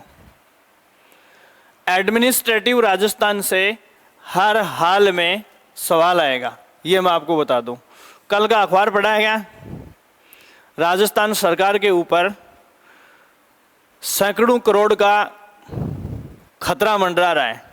प्रशासन के जो सिद्धांत हैं उनको लेकर सरकार के ऊपर नए जिले का निर्माण करने का प्रेशर बन रहा है। पिछले साल 650 जिले थे हिंदुस्तान में, और इस एक साल में पूरे हिंदुस्तान में जिलों की संख्या बढ़कर 757 तक चली गई है। और राजस्थान सरकार पर कम से कम 10 से 15 नए डिस्ट्रिक्ट क्रिएट करने का प्रेशर बन रहा है। सारे प्रपोजल सरकार को जो मिले उनकी पूरी लिस्टिंग कल अखबार में दी हुई थी। आपसे फिलहाल एक ही सवाल पूछा जा सकता है, वो सवाल है कि नए जिलों के गठन की जो समिति बनाई है वो किसकी अध्यक्षता में बनाई है? रामलुबाया। किसकी अध्यक्षता में? रामलुबाया। अब यहां प्रशासनिक राजस्थान में क्या है? प्रशासनिक राजस्थान में आपको ये देखना है कि जब राजस्थान का प्रशासनिक चैप्टर आप पढ़ोगे, वैसे तो प्रशासनिक राजस्थान से हर बार आता है एक सवाल, लेकिन उसको अपन एकीकरण का सवाल मानते हैं। तो एकीकरण की प्रोसेस 18 मार्च 1948 को जो शुरू हुई थी, 18 मार्च 1948 जो प्रथम चरण था वहां से जो शुरू हुई थी, उससे लेकर आज तक तो मतलब राजस्थान के एकीकरण के 6 चरण, एकीकरण के 6 चरण, ठीक है। और उसके बाद में वर्तमान स्टेटस 1 नवंबर 1956 से। उसके बाद में हमारे पास आज कितने संभाग हैं? 7 संभाग हैं। तो 1 नवंबर 1956 के बाद में कौन सा संभाग जोड़ा है, किस तिथि को जोड़ा है, किस समिति की सिफारिश पर जोड़ा है? 1 नवंबर 1956 के बाद में हमने कोई नया जिला बनाया है तो कब बनाया है, या उनको बनने का क्रम क्या है, कौन से जिले से अलग किया है और कौन सी समिति की सिफारिश पर ऐसा किया है, ठीक है। वो हो गया। 33 जिलों तक की सुपरफिशियल हिस्ट्री आपको पढ़नी है, और उसके बाद अभी जो अखबारों में चल रहा है उसको आप ढंग से देख लेना। अभी आज की डेट में आपके सामने एक ही सवाल है कि नए जिलों के गठन के लिए समिति किसकी अध्यक्षता में गठित की गई है? रामलुबाया। ये super time scale IAS officer है राजस्थान सरकार के पास, और इसकी अध्यक्षता में नए जिलों के गठन का जो प्रस्ताव सरकार ने पिछले 2-3 दिन से लेना शुरू किया है। तो ये सवाल तो करंट अफेयर के हिसाब से इम्पोर्टेंट है ही है। अब आपके एग्जाम तक अगर कोई नया सर्कुलर सरकार निकाल देती है इसको लेकर तो वो भी इम्पोर्टेंट हो जाएगा, ठीक है। ऐसा क्यों हो रहा है ऐसा? तो देखो, अपन किसी भी प्रशासनिक इकाई का आकार जितना छोटा होता है उसका प्रशासन उतना ही स्ट्रोंग होता है। इसको प्रशासनिक भाषा में स्पान ऑफ कंट्रोल बोलते हैं। स्पान ऑफ कंट्रोल बोलते हैं। स्पान ऑफ कंट्रोल का मतलब क्या है? जैसे स्पान पंजे को कहते हैं। स्पान किसको कहते हैं? पंजे को, ठीक है। ये इस पंजे को संचालित करने वाला अंगूठा, ठीक है, ये इसकी इकाइयां हैं। अब इस अंगुली को मैं इतना खींच दूं कि ये टूट जाए और मांसपेशी इसको वापस खींचकर इधर न ला सके, तो इसका इस पंजे के लिए कोई अस्तित्व है क्या? तो जहाँ से किसी भी इकाई का प्रशासन होता है उसकी दूरी यदि बहुत ज़्यादा हो जाती है तो वो उस सिस्टम से कट जाता है। जैसे सीकर में नीमका थाना की बात चल रही है, आपको पता है, तो डिस्ट्रिक्ट हेडक्वार्टर से सबसे ज़्यादा दूर स्थित जो ब्लॉक है वो कौन सा है? नीमका थाना है। तो जिला हेडक्वार्टर से इसकी दूरी बढ़ने के कारण अब सारी एक्टिविटी हैं, अगर बनिए या क्रेशर वाले चोरी कर रहे हैं तो जिला प्रशासन का कंट्रोल नहीं है। डेवलपमेंट की बात आती है तो जिला प्रशासन का कोई कंट्रोल नहीं है। तो यहाँ ये चीज़ें जो हैं वो आपको इसके संबंध में देखनी है। और विकास के मामले में मैंने आपको बता दिया, इकोनॉमिक्स पूरी आपको देखनी है, जो इकोनॉमिक सर्वे अपन पढ़ रहे थे। तो इस हिसाब से इन चैप्टर्स को आप बहुत ही शार्प तरीके से या स्मार्ट तरीके से, मतलब जहां से सवाल आता है और उसको कैसे घुमाया जाता है, गाइड पूरी पढ़ने की आपको आवश्यकता नहीं है। ठीक है, अब इसमें से अपन सबसे पहले कौन सा टॉपिक शुरू करोगे, वो ही कर लेंगे अपन। ये सारा राजस्थान अध्ययन जो है इसको इतने भागों में बांटकर आपको पढ़ना है। ठीक है, तो अपन यहां से इसको शुरू कर देते हैं। सबसे पहले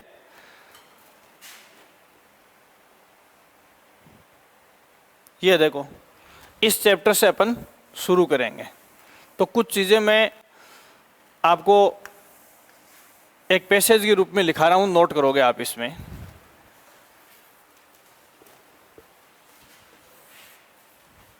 राजस्थान का भौतिक परिचय, राजस्थान का भौतिक परिचय।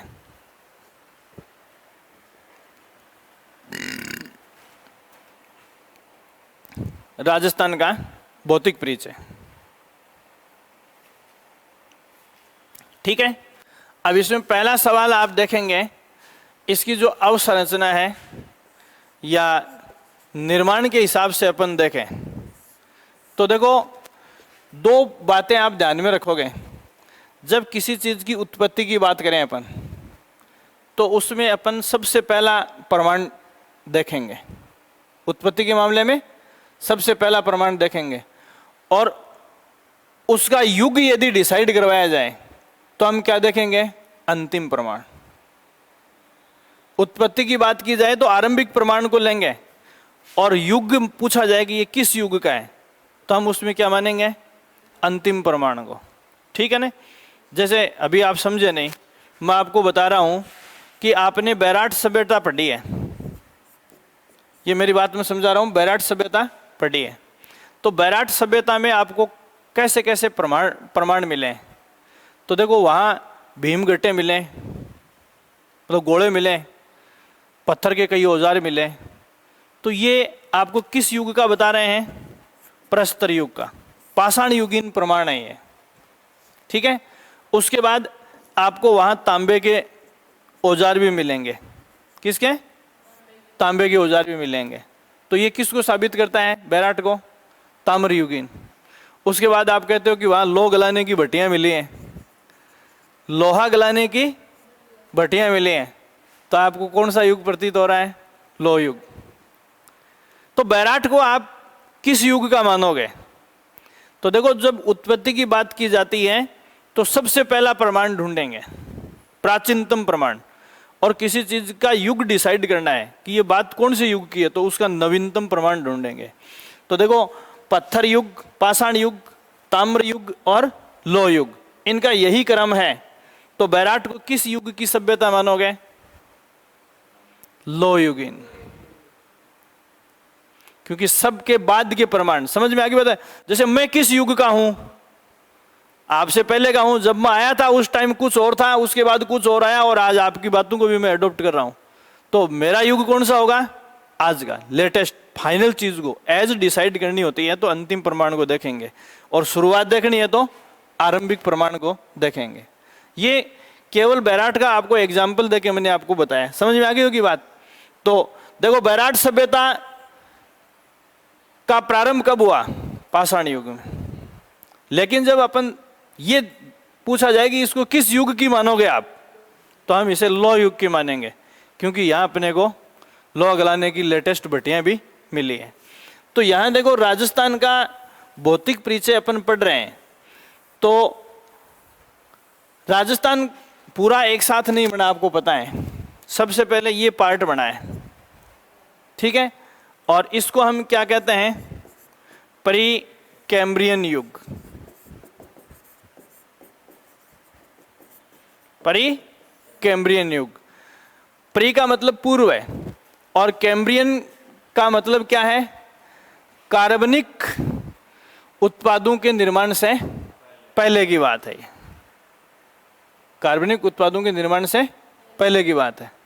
इसका मतलब यह है कि राजस्थान का जो भौतिक ढांचा है, चट्टानें, उनमें ये 9-10% पार्ट जो इस रीढ़ खंभ का है, अरावली पर्वत श्रृंखला का, ये ऐसा है जिसमें आपको जीवाश्मों का जमाव नहीं मिलेगा। ठीक है। दूसरी बात देखो, तो हमें विश्व के प्राचीनतम नमूने मिलते हैं। और दूसरी बात मैंने अभी आपको बताई कि डेजर्ट का आकार जो है, डेजर्ट का आकार जो है वो बढ़ रहा है। इसका मतलब अब भी इसके भू संरचना में तेजी से परिवर्तन आ रहे हैं। तो कहने का मतलब है कि राजस्थान की जो भौतिक संरचना, फिजिकल स्ट्रक्चर अपन पढ़ते हैं, इस फिजिकल स्ट्रक्चर में अब भी बदलाव जारी है। या यूं कह सकते हैं कि राजस्थान के भूगर्भ के निर्माण की प्रक्रिया अब भी जारी है। प्राचीन से प्राचीन नमूना है और अब भी इसके निर्माण की प्रक्रिया जारी है। तो इससे बूढ़ा कोई नहीं हो सकता, इससे बूढ़ा कोई नहीं हो सकता। सबसे प्राचीन नमूना भी है और बिल्कुल लेटेस्ट भी है। ठीक है ना। तो इसमें पहली लाइन आप इस लिखोगे, भौतिक संरचना की दृष्टि से, भौतिक संरचना की दृष्टि से, भौतिक संरचना की दृष्टि से राजस्थान के भूगर्भ में, राजस्थान के भूगर्भ में, राजस्थान के भूगर्भ में प्राचीनतम एवं नवीनतम विशेषताओं का मिश्रण देखा जा सकता है। प्राचीनतम एवं नवीनतम विशेषताओं का मिश्रण देखा जा सकता है।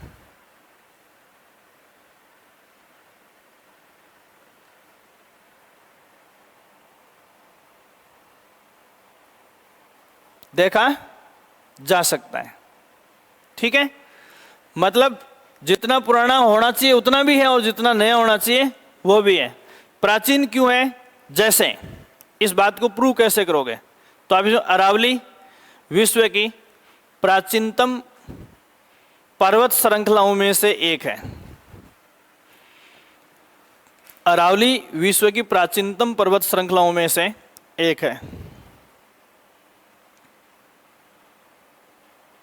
प्राचीनतम पर्वत श्रृंखलाओं में से एक है, जिसे प्री कैम्ब्रियन युग का माना जाता है, जिसे प्री कैम्ब्रियन युग का माना जाता है, जिसे प्री कैम्ब्रियन युग का माना जाता है, जिसमें जीवों की उत्पत्ति भी नहीं हुई थी, जिसमें जीवों की उत्पत्ति भी नहीं हुई थी, जीवों की उत्पत्ति भी नहीं हुई थी। यही कारण है कि अरावली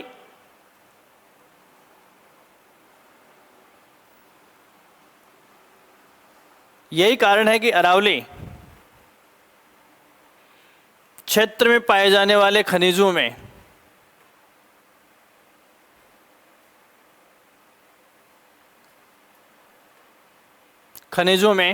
कार्बनिक या जीवाश्मीय अंश अनुपस्थित हैं।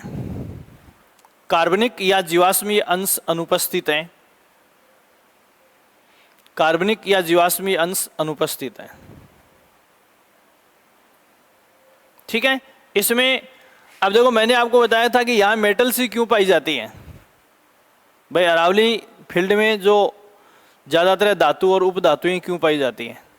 तो पृथ्वी के क्रोड में जो लावा है ज्वालामुखी के फटने से बाहर निकलता है, तो पृथ्वी के क्रोड में धातुएं पिघली हुई अवस्था में होती हैं, धातुएं, और उस लावे के साथ वो बाहर आके जमा हो गई।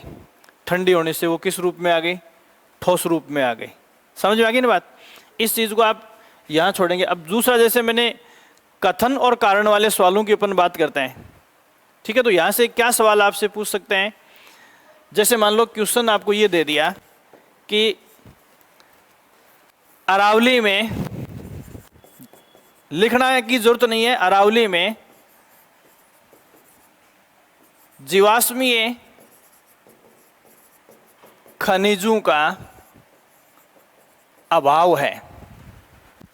अरावली में जीवाश्मीय खनिजों का अभाव है।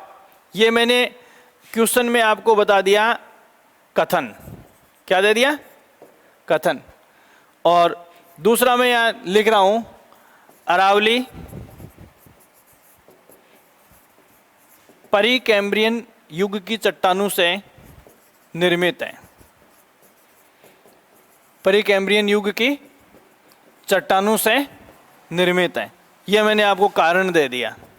अब बताओ क्या होगा? इसका उत्तर आप निकाल लो। दोनों सही हैं, ठीक है। इसको क्योंकि से आप जोड़ोगे तो क्या हो जाएगा? देखो, अरावली में जीवाश्मीय खनिजों का अभाव है क्योंकि अरावली प्री कैम्ब्रियन युग की चट्टानों से निर्मित है। इसका मतलब यह है कि जीवों की उत्पत्ति से पहले ही इसका निर्माण हो चुका था। फिर सवाल ये आता है कि इसमें धातुएं कहाँ से आई? तो धातुएं तो पृथ्वी के क्रोड या केंद्र में उबलने वाले लावे में लिक्विड फॉर्म में थी, बाहर आके ठंडा होने से जम गई यहाँ। समझ गए?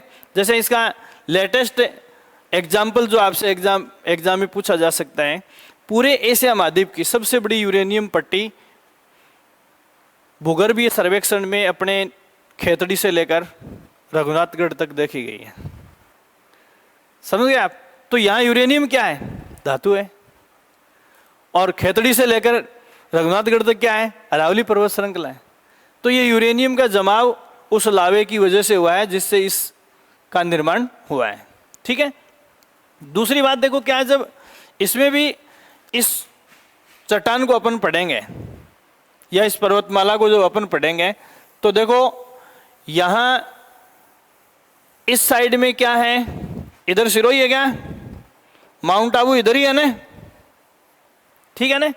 और इधर क्या है? दिल्ली रायसीना हिल्स, जिस पर राष्ट्रपति भवन बना हुआ है, वो अरावली पर्वत श्रृंखला की आखिरी चोटी है दिल्ली की तरफ, ठीक है। और ये इधर पीछे गुजरात के पालनपुर से शुरू होती है। तो इस ग्रीन वाले कलर को आप देखो, ठीक है ना। मैं एक छोटी सी बात बताऊं, जैसे मैं यहां माउंट आबू के ऊपर खड़ा होकर पूरी अरावली पर्वत श्रृंखला को देखूं तो मुझे मेरी नजरें यूं झुका के रखनी पड़ेंगी। और इधर से अपन देखना चाहें तो सर उठा के देखना पड़ेगा। इधर से देखेंगे नजरें फैलाने की जरूरत नहीं है, इधर से देखेंगे नजरें फैलानी पड़ेंगी। ये देखना, ये आ गया चौड़ाई और ऊंचाई। चौड़ाई और ऊंचाई दोनों क्या हो रही है? दिल्ली की ओर देखते हैं तो कम हो रही है। तो दिल्ली से गुजरात की तरफ हम देखेंगे तो अरावली की सभी पर्वत श्रेणियों की ऊंचाई बढ़ती जाएगी। तो सीधा सा सवाल क्या पूछते हैं? अरावली का पर्वतीय ढाल की दिशा क्या है? अरे ये हो गया फैसला। ये उत्तर है, ये दक्षिण है, ये पूर्व है और ये पश्चिम है। ये डायरेक्शन है। स्लोप दक्षिण पश्चिम से, स्लोप किसको बोलते हैं? ढाल को, ठीक है। और चढ़ाव पूछ लें तो उल्टा हो जाएगा। अरावली पर्वत, जैसे अपन इधर से दक्षिण पश्चिम से उत्तर पूर्व की ओर देखेंगे तो अरावली की पहाड़ियों की ऊंचाई है वो क्या होती जाएगी? कम होती जाएगी। और उधर से देखेंगे तो क्या होती जाएगी? बढ़ती जाएगी। अब आपको नाम ही तो ध्यान में रखने हैं भाई। जिले आपके दिमाग में हैं, चोटी का आपको पता है कौन से जिले में है, फिर आपको हाइट रटने की जरूरत नहीं है। किताब का वो पेज बेकार हो गया ना कि इसकी हाइट इतनी है, इसकी हाइट इतनी है।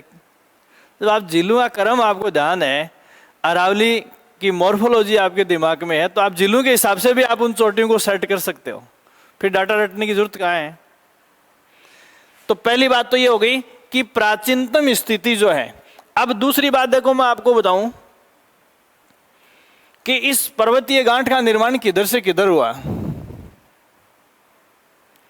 अगर आप में थोड़ा सा भी सेंस है कि ये अरावली पर्वत श्रेणी इधर से बनना शुरू हुई या इधर से बढ़ना शुरू हुई?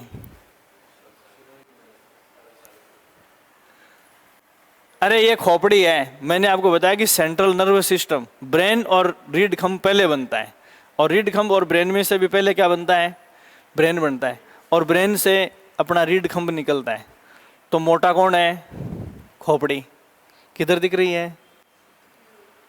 समझ गए आप? इसीलिए तो इसको क्या बोलते हैं? अर्बुद प्रदेश। अर्बुद का मतलब ये गांठ है जिससे ये कॉर्डिया रस्सी निकली है। अब रटने की जरूरत है क्या?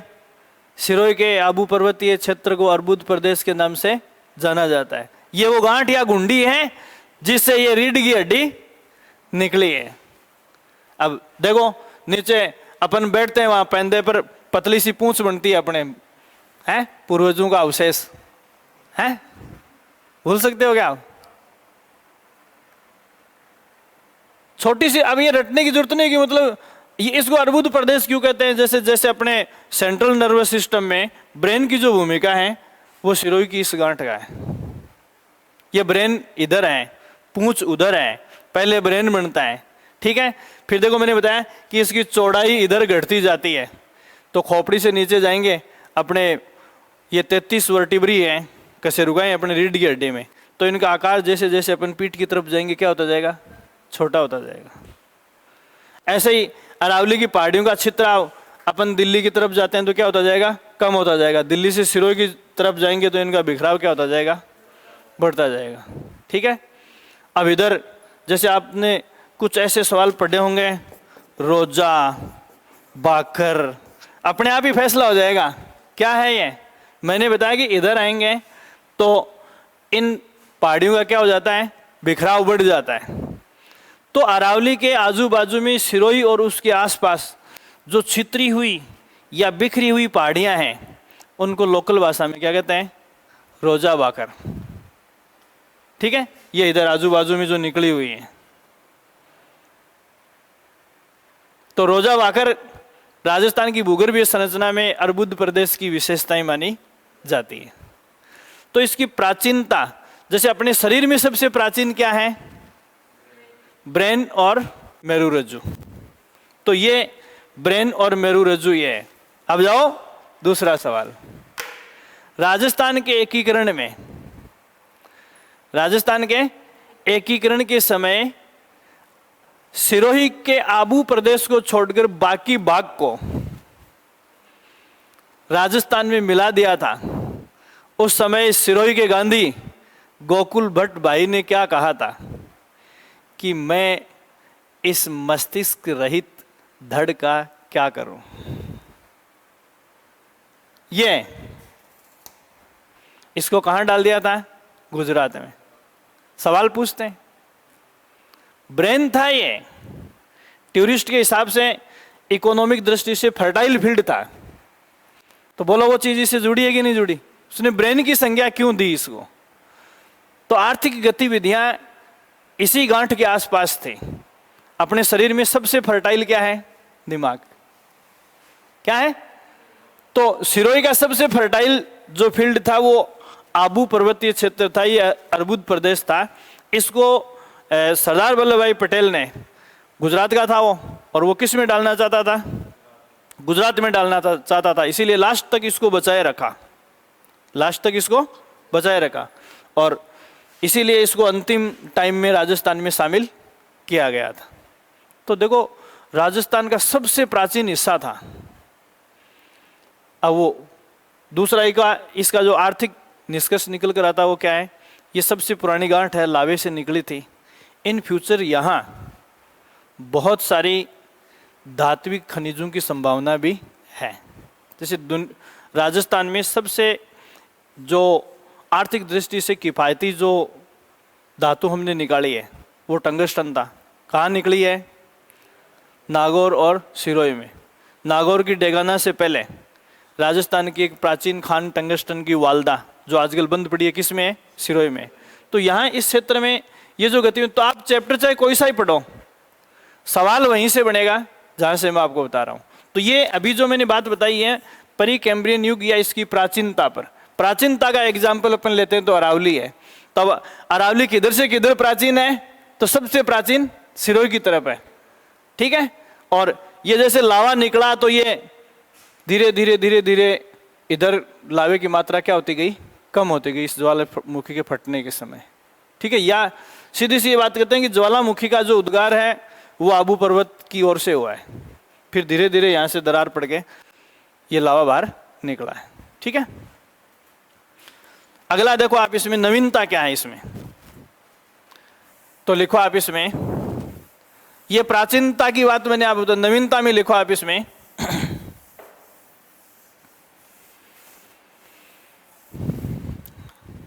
राजस्थान का उत्तरी पश्चिमी मरुस्थल, राजस्थान का उत्तरी पश्चिमी मरुस्थल, राजस्थान का उत्तरी पश्चिमी मरुस्थल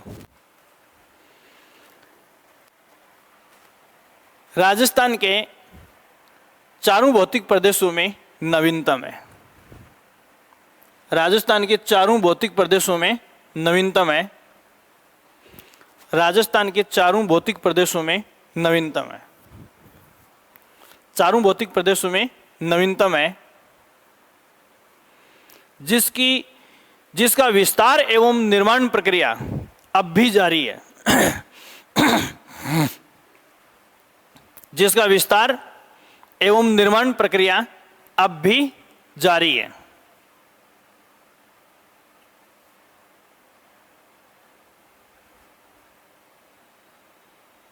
अब भी जारी है, ठीक है। तो देखो यहां दो चीजें, जैसे नवीनतम की बात करें, अगर ये अरावली पर्वतमाला नहीं होती, काल्पनिक सवालों के ऊपर जोर दें अपन तो बाकी के अपने आप हो जाएंगे। अगर ये अरावली पर्वतमाला, अभी जैसे मैंने कहा कि जैसे थार का मरुस्थल है भारत और पाकिस्तान में है, किस में है, भारत और पाकिस्तान में, पाकिस्तान के 2 स्टेट इसमें आते हैं, पाकिस्तान के 2 स्टेट इसमें आते हैं, और राजस्थान भारत के कितने स्टेट आते हैं, 4 स्टेट। इधर से क्रम ध्यान रखना, गुजरात आ गया, राजस्थान आ गया, राजस्थान के आगे कौन आएगा, हरियाणा और पंजाब। यहां देखो हरियाणा और फिर पंजाब, ये क्रमशः स्टेट है, 4 में इसका विस्तार है। और ये थार के मरुस्थल का विस्तार मैंने अभी आते ही आपको बताया था कि किताबों में आपको कितना मिलेगा, 2 लाख वर्ग किलोमीटर। अभी इसरो की ताज़ा रिपोर्ट के अनुसार 2,10,000 वर्ग किलोमीटर, मतलब 5% की बढ़ोतरी हो गई है पिछली रिपोर्ट के सापेक्ष। इसका मतलब ये है कि इस डेजर्ट का निर्माण अब भी अंडर प्रोसेस है, अब भी इसका निर्माण जारी है, ठीक है। तो आप इसमें लिखो, इस मरुस्थल का विस्तार अब भी जारी है।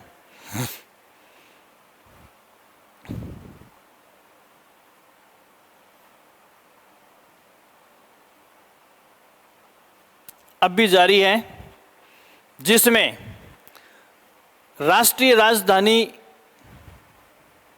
क्षेत्र, एनसीआर बोलते हैं इसको शॉर्ट में, नेशनल कैपिटल, राष्ट्रीय राजधानी क्षेत्र, भारत की राजधानी दिल्ली है ना, तो दिल्ली में जो निकटवर्ती क्षेत्र है उसको भी शामिल कर रहे हैं। राष्ट्रीय राजधानी क्षेत्र का अधिकांश हिस्सा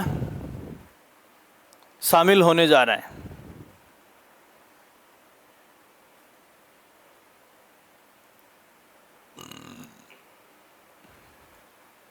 मरुस्थल का विस्तार हो रहा है, ठीक है ना। तो ये रिपोर्ट्स वगैरह तो अपन बाद में लास्ट में सारी एक जगह करके मैं लिखा दूंगा, समझ में आ गई बात। अब देखो क्या होता मरुस्थलीकरण के टाइटल में, क्या होता है जब ये अरावली यहां नहीं होती। तो अभी तो अपन केवल किसकी बात कर रहे हैं, नेशनल कैपिटल रीजन की बात कर रहे हैं। अगर ये यहां नहीं होती तो इधर अपन जाएंगे तो बिहार, पश्चिमी बंगाल और उधर आगे उड़ीसा तक ये डेजर्ट फैल चुका होता अब तक। तो देखो अरावली का राजस्थान के मरुस्थलीकरण विस्तार में अवरोध की भूमिका क्या है। अभी खाली क्या चपेट में आ रहा है, दिल्ली, नेशनल कैपिटल रीजन चपेट में आ रहा है। ये अरावली नहीं होती तो इस डेजर्ट का विस्तार आगे बाकी स्टेट में भी फैल जाता। अब तक बिहार और पश्चिम बंगाल तो पूरे इसकी चपेट में आ जाते हैं। समझ गए आप? तो न केवल नाचना बल्कि राजस्थान का उत्तरी पश्चिमी जो मरुस्थल है वो पूरा नाचता रेगिस्तान है। अब भी इसका विस्तार तेजी से हो रहा है। ठीक है ना? तो इसमें एक लाइन और लिख लो, यदि अरावली पर्वत श्रृंखला नहीं होती तो अब तक इस रेगिस्तान का विस्तार, अरावली पर्वत श्रृंखला नहीं होती तो अब तक इस रेगिस्तान का विस्तार,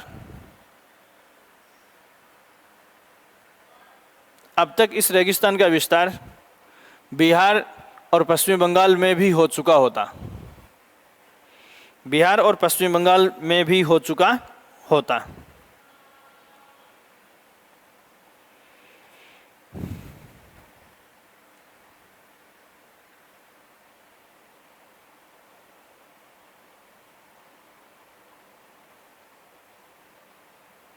हो चुका होता। इसके बाद में अगली चीज जो अपन देखेंगे, अब यहां से बाकी चीजें जो छोटी छोटी चीजें वो आपको ध्यान ही है। अब इस डेजर्ट की यदि अपन बात करें तो देखो इस डेजर्ट के निर्माण की दिशा क्या है। इससे अभी अपन प्राचीनतम पार्ट की बात कर रहे थे और इसको अपन नवीनतम पार्ट बोल रहे हैं। अगर इसके निर्माण की डायरेक्शन आपसे पूछी जाए तो क्या बताओगे आप?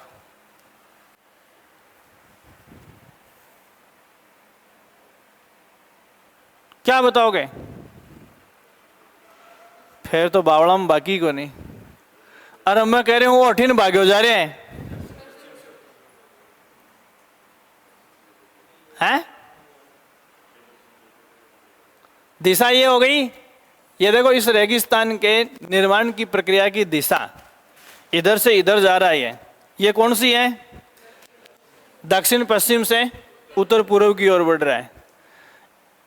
इसका दूसरा प्रमाण मैंने आपको बताया था कि ये टेथी सागर का अवशेष है। सोचने की बात है बस, ऐसे सवाल किसी किताब में नहीं मिलेंगे अगर दिमाग नहीं लगाओगे तो। मैंने आपको बताया था कि ये टेथी सागर का अवशेष है। इसमें पेड़ पौधे, जीव जंतु, समुद्री जल जीव जैसे डायनासोर जैसे बड़े बड़े प्राणी में थे पहले। बड़े बड़े 500-500 1000 फीट के पेड़ थे उस टाइम। सारे के सारे इस भू टेथी सागर में दबे हुए हैं। उनके दबने से क्या बनता है? पेट्रोलियम, कोयला, गैस ये बनते हैं। ठीक है, समझ में आ गई क्या बात? ये दब गए और एक निश्चित एज के बाद इनका निर्माण होता है। तो सबसे पहले ये गैस, पेट्रोल, कोयला ये किधर मिल रहा है अपने को? इसका मतलब पहले कौन दबे थे? हैं? अब जैसे इधर दबे थे वैसे ही आगे भी दब सकते हैं, अपन भी दब सकते हैं इसमें। कल को अपना भी तेल निकल सकता है। हैं? डायरेक्शन समझ में आ गई क्या इसकी? सोचने की बात है कि ये उधर से इधर बढ़ा या इधर से उधर बढ़ा। ये तो सबूत बता रहे हैं आपको कि इसके निर्माण का काम किया। तो आज यहां पेट्रोल कोयला है, कल को अपने भी यहां बन सकता है। सदियों बाद यहां भी पेट्रोल, कोयला, गैस सब कुछ बन सकता है। अपने नीचे भी जीवांश तो दबे हुए हैं, लेकिन अभी तक उनका डिक्के इस हद तक नहीं हुआ अपघटन कि वो कार्बनिक ईंधन के रूप में कन्वर्ट हो जाए। थोड़े बहुत तो निश्चित हैं, अवश्य हैं, सब जगह दबे हुए, क्योंकि अपन ये पूरा क्या था? टेथी सागरी था। अब हो सकता है कि ज्यादातर और पहले यहाँ दब गए, बच्चे कुछ इधर दबे होंगे, और ये भी हो सकता है कि अपने नीचे और भी ज्यादा दबे हुए हों। तो इसके बारे में अभी अपन अनुमान नहीं लगा सकते। ठीक है ना? तो ये आपको ध्यान रखना है। अब इसमें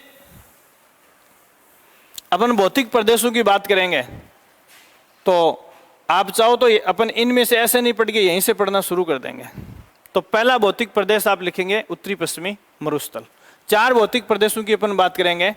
पहला है उत्तरी पश्चिमी मरुस्थल, उत्तरी पश्चिमी मरुस्थल।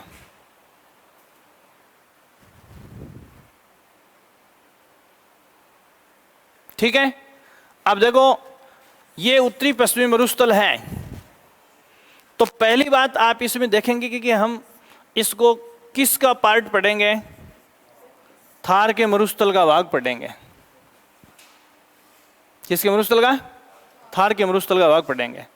तो पहले आपको थार के मरुस्थल के बारे में जानना है। तो देखो, दुनिया में मरुस्थल जो हैं वो मोटे तौर पर दो प्रकार के होते हैं, गर्म और ठंडे, या रेतीले और बर्फीले।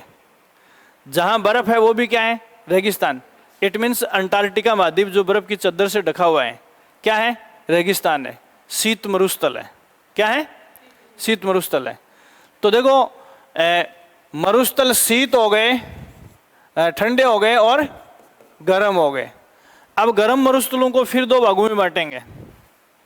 गर्म मरुस्थलों को फिर दो भागों में बांटेंगे। एक जो परफेक्ट मरुस्थल है, परफेक्ट रेतीला या गर्म मरुस्थल उसको कहते हैं जो उष्णकटिबंधीय प्रदेशों में आते हैं। उष्णकटिबंधीय प्रदेशों में आते हैं, इसका मतलब करक और मकर रेखा के बीच। कल मैंने आपको समझाया था ना, 23.5 से 23.5 के बीच में वो परफेक्ट उष्ण मरुस्थल होते हैं। और वो कौन सा है? सहारा का मरुस्थल। ठीक है। देखो, जो परफेक्ट चीज होती है उससे जुड़ी हुई बाकी चीजों को हम उसी के आधार पर समझने की कोशिश करते हैं। समझना इस बात को। तो दुनिया के रेतीले मरुस्थल जो हैं, जितने भी गर्म मरुस्थल हैं, उनको किस मरुस्थल को स्टैंडर्ड मान के समझाएंगे? सहारा को। गर्म मरुस्थलों में मानक मरुस्थल किसको माना जाता है? सहारा को, क्योंकि वो परफेक्ट उष्णकटिबंधीय प्रदेशों में है और परफेक्ट रेतीला है। तो सहारा के मरुस्थल के फीचर्स को जिस प्रकार डिवाइड किया गया है, उसी हिसाब से दुनिया के बाकी सभी मरुस्थलों को डिवाइड करके देखा जाएगा। ठीक है। अब मैं कुछ बातें बता रहा हूं। जैसे आपने ये इर्ग शब्द पढ़ा है, क्या है? रेतीला। इर्ग का मतलब क्या होता है? रेतीला। एक होता है हम्मादा, इसको कहते हैं चट्टानी। और कोई शब्द पढ़ा है क्या? है?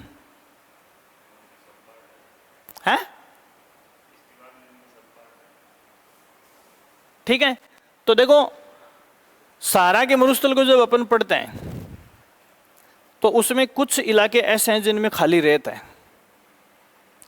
तो ऐसा शुष्क मरुस्थल जिसमें रेत है, न चट्टाने हैं और न कंकड़ पत्थर है, समझ आ गई बात? उसको क्या कहते हैं? इर्ग। तो अपन जिस रेगिस्तान में बैठे हैं, जहां बैठे हैं, ये सीकर, चूरू, झुंझुनू, यहाँ कंक्रीट चट्टान कुछ नहीं है। क्या है? इर्ग मरुस्थल है। और इसका सबसे परफेक्ट एग्जाम्पल चूरू के टीले हैं। चूरू के टीले, जैसे आप स्टार शेप्ड हैं, भालेरी का नाम पढ़ा होगा भूगोल में। राजस्थान के भूगोल में चूरू के भालेरी का नाम पढ़ा होगा, जहाँ के स्टार शेप्ड जो टीले हैं वो न केवल राजस्थान या हिंदुस्तान की ज्योग्राफी में बल्कि वर्ल्ड की हिस्ट्री में विख्यात है। मतलब यहाँ के टीलों का जब सैटेलाइट डायग्राम इसरो द्वारा लिया जाता है तो भालेरी के आसपास के जो टीले हैं उनकी आकृति कैसी है? स्टार शेप्ड है। ऐसे टीले जो हैं वो बहुत ही दुर्लभ हैं दुनिया में। ठीक है। तो यहाँ अपने यहाँ जो मरुस्थल हैं वो कैसे हैं? रेतीले, इर्ग मरुस्थल है। इसके अलावा हमादा, चट्टानी मरुस्थल। तो देखो, जोधपुर का बाप फील्ड है, बाप क्षेत्र पूरा नीचे कंक्रीट और पत्थर से बना हुआ है। जैसलमेर डिस्ट्रिक्ट हेडक्वार्टर जहाँ बसा हुआ है उसके चारों तरफ पथरीला मरुस्थल है। समझ रहे आप? तो इसमें कुछ इलाके ऐसे हैं इस रेगिस्तान के जो क्या है? पथरीले हैं। समझ में आ गई बात? अब मैंने आपको बताया कि पत्थर के घिसने से रेत बनती है। ठीक है। और ये पत्थर इधर से घिस घिस के रेत इधर आ रही है। तो देखो, यहाँ जैसलमेर, जोधपुर, बाड़मेर, इस फील्ड में, इस रेगिस्तान में कहीं कहीं पत्थर, कंक्रीट या चट्टानें मिलती हैं, जो इस बात का सबूत है कि पत्थर की गांठें इस रेगिस्तान के इसमें उत्तरी पश्चिमी इलाके में है। ठीक है ना। और इनकी अपसरण से ये विस्तार जो है रेत का इधर हो रहा है। क्लियर होगी बात? ये चीज आपको ध्यान में रखनी है। ये हो गए थार का मरुस्थल।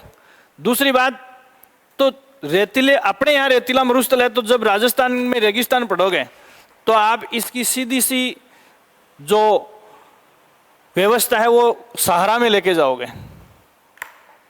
हम्मादा सहारा के मरुस्थल के उस भाग को कहते हैं जिसमें चट्टानें पाई जाती हैं। इर्ग रेतीले मरुस्थल को कहते हैं। समझ आ गई बात? तो इस हिसाब से जो यहाँ शब्द अपन इस थार के मरुस्थल में या राजस्थान की ज्योग्राफी में काम में लेंगे, वो एक्चुअल में कहाँ से उठाएंगे? सहारा के मरुस्थल से उठाएंगे। सहारा के मरुस्थल को स्टैंडर्ड मरुस्थल मानकर डिसाइड किया गया है। ठीक है। दूसरी बात, जैसे मान लो कि शीत मरुस्थल पढ़ना है अपने को, भाई जहां बर्फ की चदरें हैं वो भी रेगिस्तान है। रेगिस्तान का मतलब है जो फर्टाइल नहीं है। तो दुनिया का सबसे आदर्श जो शीत मरुस्थल है वो कौन सा है? साइबेरियाई प्रदेश। वर्ल्ड के मैप में रूस का ऊपर का हिस्सा अपन देखेंगे विश्व के नक्शे में, साइबेरियाई प्रदेश, जिसमें एक स्थान है बरखोयांस्क, जिसको पृथ्वी का तीसरा ध्रुव कहते हैं। पृथ्वी के 3 ध्रुव हैं, उत्तरी ध्रुव और दक्षिणी ध्रुव है, जहां क्या है? बर्फ जमी हुई है। साइबेरिया का बरखोयांस्क फील्ड जो है रूस में पड़ता है, वो पृथ्वी का तीसरा ध्रुव है या पृथ्वी का शीत ध्रुव है। देखो, पृथ्वी का तीसरा ध्रुव है, इसका मतलब यह है कि उत्तरी ध्रुव और दक्षिणी ध्रुव की तरह यहां बर्फ जमी हुई है। और पृथ्वी का शीत ध्रुव है, इसका मतलब यहां का टेम्परेचर जो है वो उत्तरी ध्रुव और दक्षिणी ध्रुव से भी कम है। मतलब साउथ और नॉर्थ पोल से भी, मतलब पूरी पृथ्वी के ऊपर लोवेस्ट टेम्परेचर, सबसे कम तापमान जो है वो किसका है? बरखोयांस्क का है। और वो किसका पार्ट है? साइबेरिया का। तो बर्फीले रेगिस्तानों का जब अध्ययन करेंगे तो उन रेगिस्तानों की तुलना हम साइबेरिया के रेगिस्तान से करेंगे। गर्म रेतीले रेगिस्तानों का जब हम अध्ययन करेंगे तो उसकी तुलना हम अफ्रीका के सहारा के मरुस्थल से करेंगे। समझ आ गई बात? तो ये जो ये नाम अपन ने दिए हैं, ये राजस्थान की ज्योग्राफी के नाम नहीं है, ये उस स्टैंडर्ड मरुस्थल की ज्योग्राफी के नाम है। समझ में आ गई बात? ये चीज आप ध्यान रखोगे।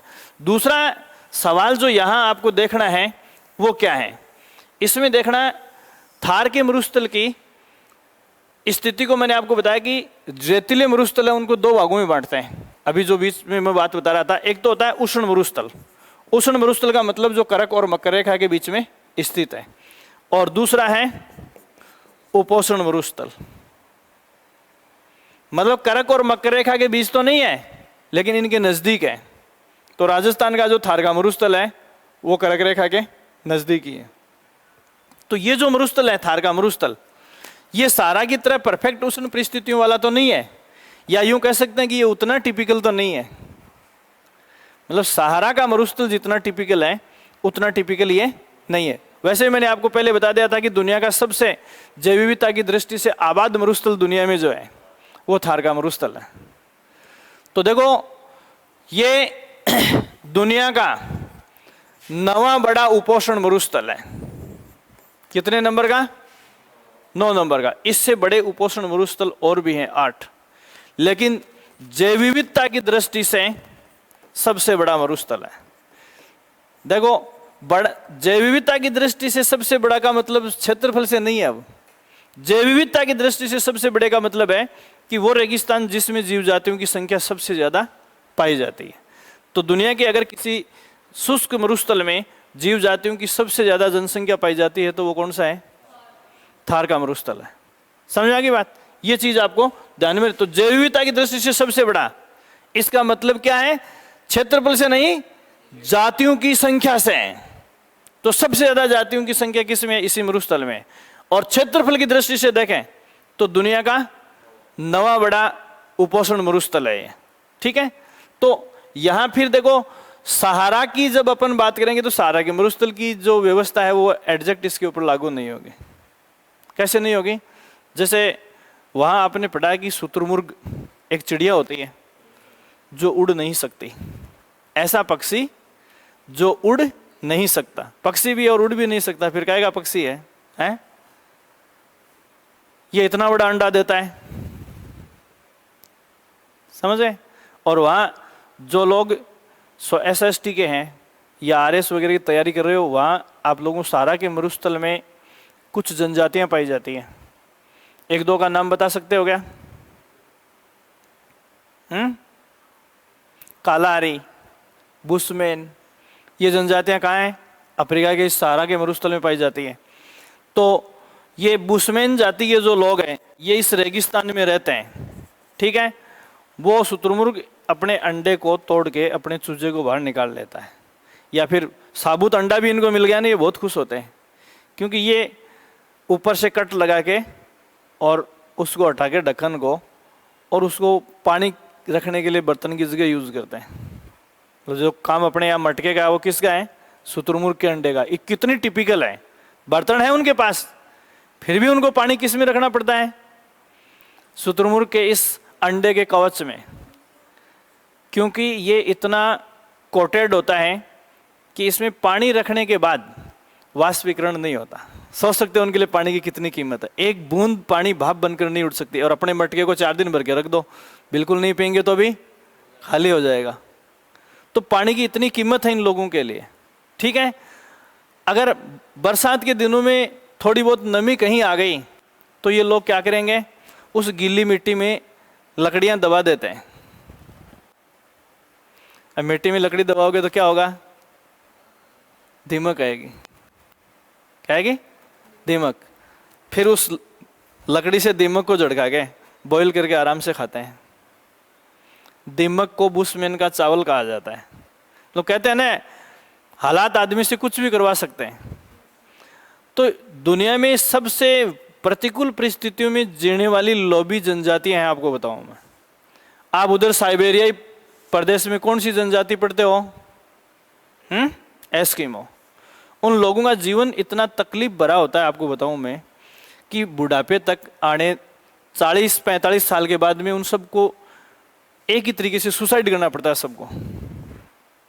45 साल के बाद में या 50 साल के बाद में उनका जीवन इतना दुष्कर हो जाता है कि वो हंसते हंसते, जैसे अपने भगत सिंह हैं, चंद्रशेखर, राजगुरु, इनको पढ़ते हो ना, ये मर गए थे, वैसे हंसते हंसते फांसी चढ़ गए थे, वैसे मर जाते हैं।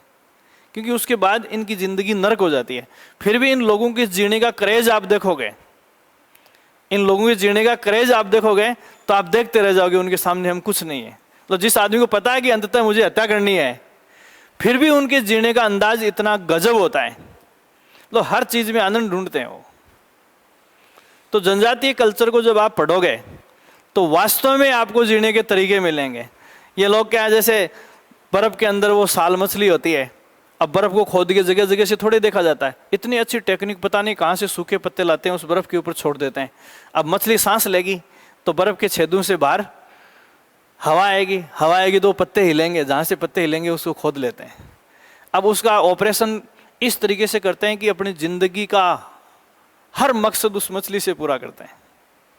पहले क्या करेंगे? चमड़ा हटाएंगे, कपड़े सिलेंगे, जूते बनाएंगे, हैं, फिर चर्बी हटाएंगे, उसको बर्फ के घरों में जलाकर आग से गर्मी पैदा करेंगे, अंदर से मीट निकालेंगे, खाएंगे। फिर बड़ी जो हड्डी है उसके अंदर की, उससे क्या करेंगे? वो गाड़ियाँ बनाएंगे जो डिंगो कुत्तों से जोड़ेंगे। फिर गाड़ी बनाते समय जैसे अपने कारीगर छिलका नहीं उतारता है क्या लकड़ी का, वैसे उस हड्डी का वो छिलका उतारते हैं तो वो हड्डी पारदर्शी हो जाती है, उससे चश्मे बना लेते हैं, अपनी औरतों के आभूषण बना देते हैं। बड़ी लकड़ी से जो गाड़ी बनाते हैं वो कॉमर्शियल पर्पज से पुरुष लोग जो है अपने काम में लेते हैं, और छोटी हड्डियां बच गई उससे घरवाली को गाड़ी बना देते हैं। बर्फ के ऊपर स्लाइडिंग करते हुए आप मतलब अपने आप में उस एक साल मछली में क्या क्या नहीं ढूंढ लेते वो लोग। A to Z complete economics का आधार वो मछली है जिसको ढूंढने में भी उन्हें बड़ी मशक्कत करनी पड़ती है। पेड़ पौधा फल फ्रूट कभी देखते नहीं, कभी कभार कोई शैवाल जैसी वनस्पति गर्मियों में आ जाती है वहाँ, बाकी पेड़ पौधे वो लोग देखते नहीं। समझ रहे? नागाओं की बात मैंने आपको बताई थी।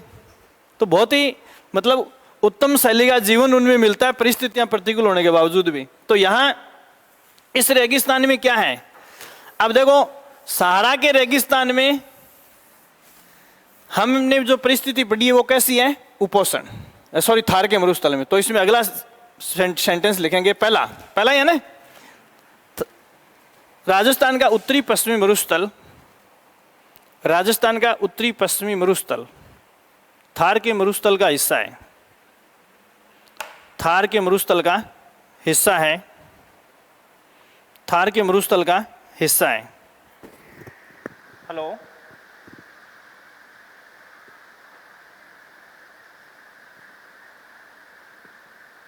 मैं काम अभी क्लास में हूँ, एक बार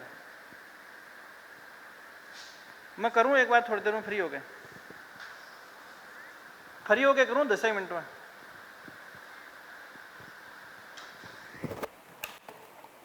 ठीक है, थार के मरुस्थल का हिस्सा है। अब इसमें देखो पहला सवाल क्या है, थार का मरुस्थल जो है वो पाकिस्तान और भारत में है। लिख लो आप इसमें, पाकिस्तान और भारत। फिर भारत के 4 राज्यों के नाम आपको ध्यान में रखने हैं।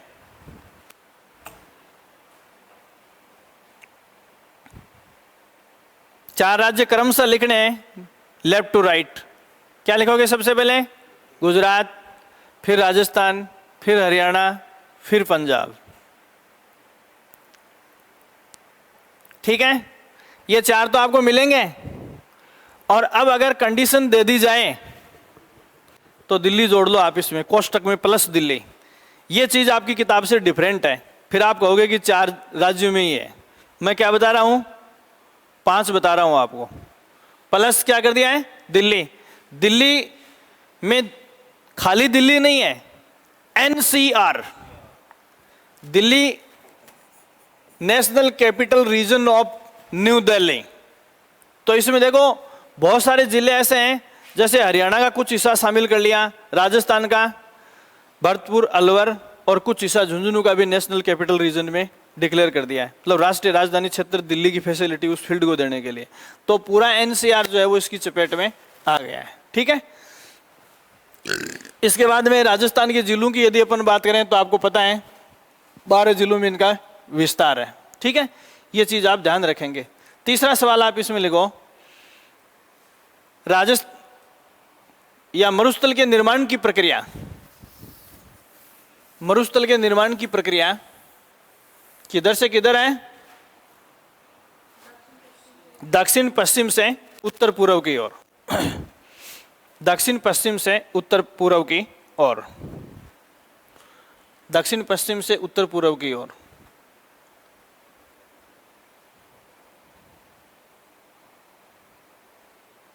फिर इसमें लिखो, थार विश्व का नवा बड़ा उपोष्ण रेगिस्तान। थार विश्व का नवा बड़ा उपोष्ण रेगिस्तान।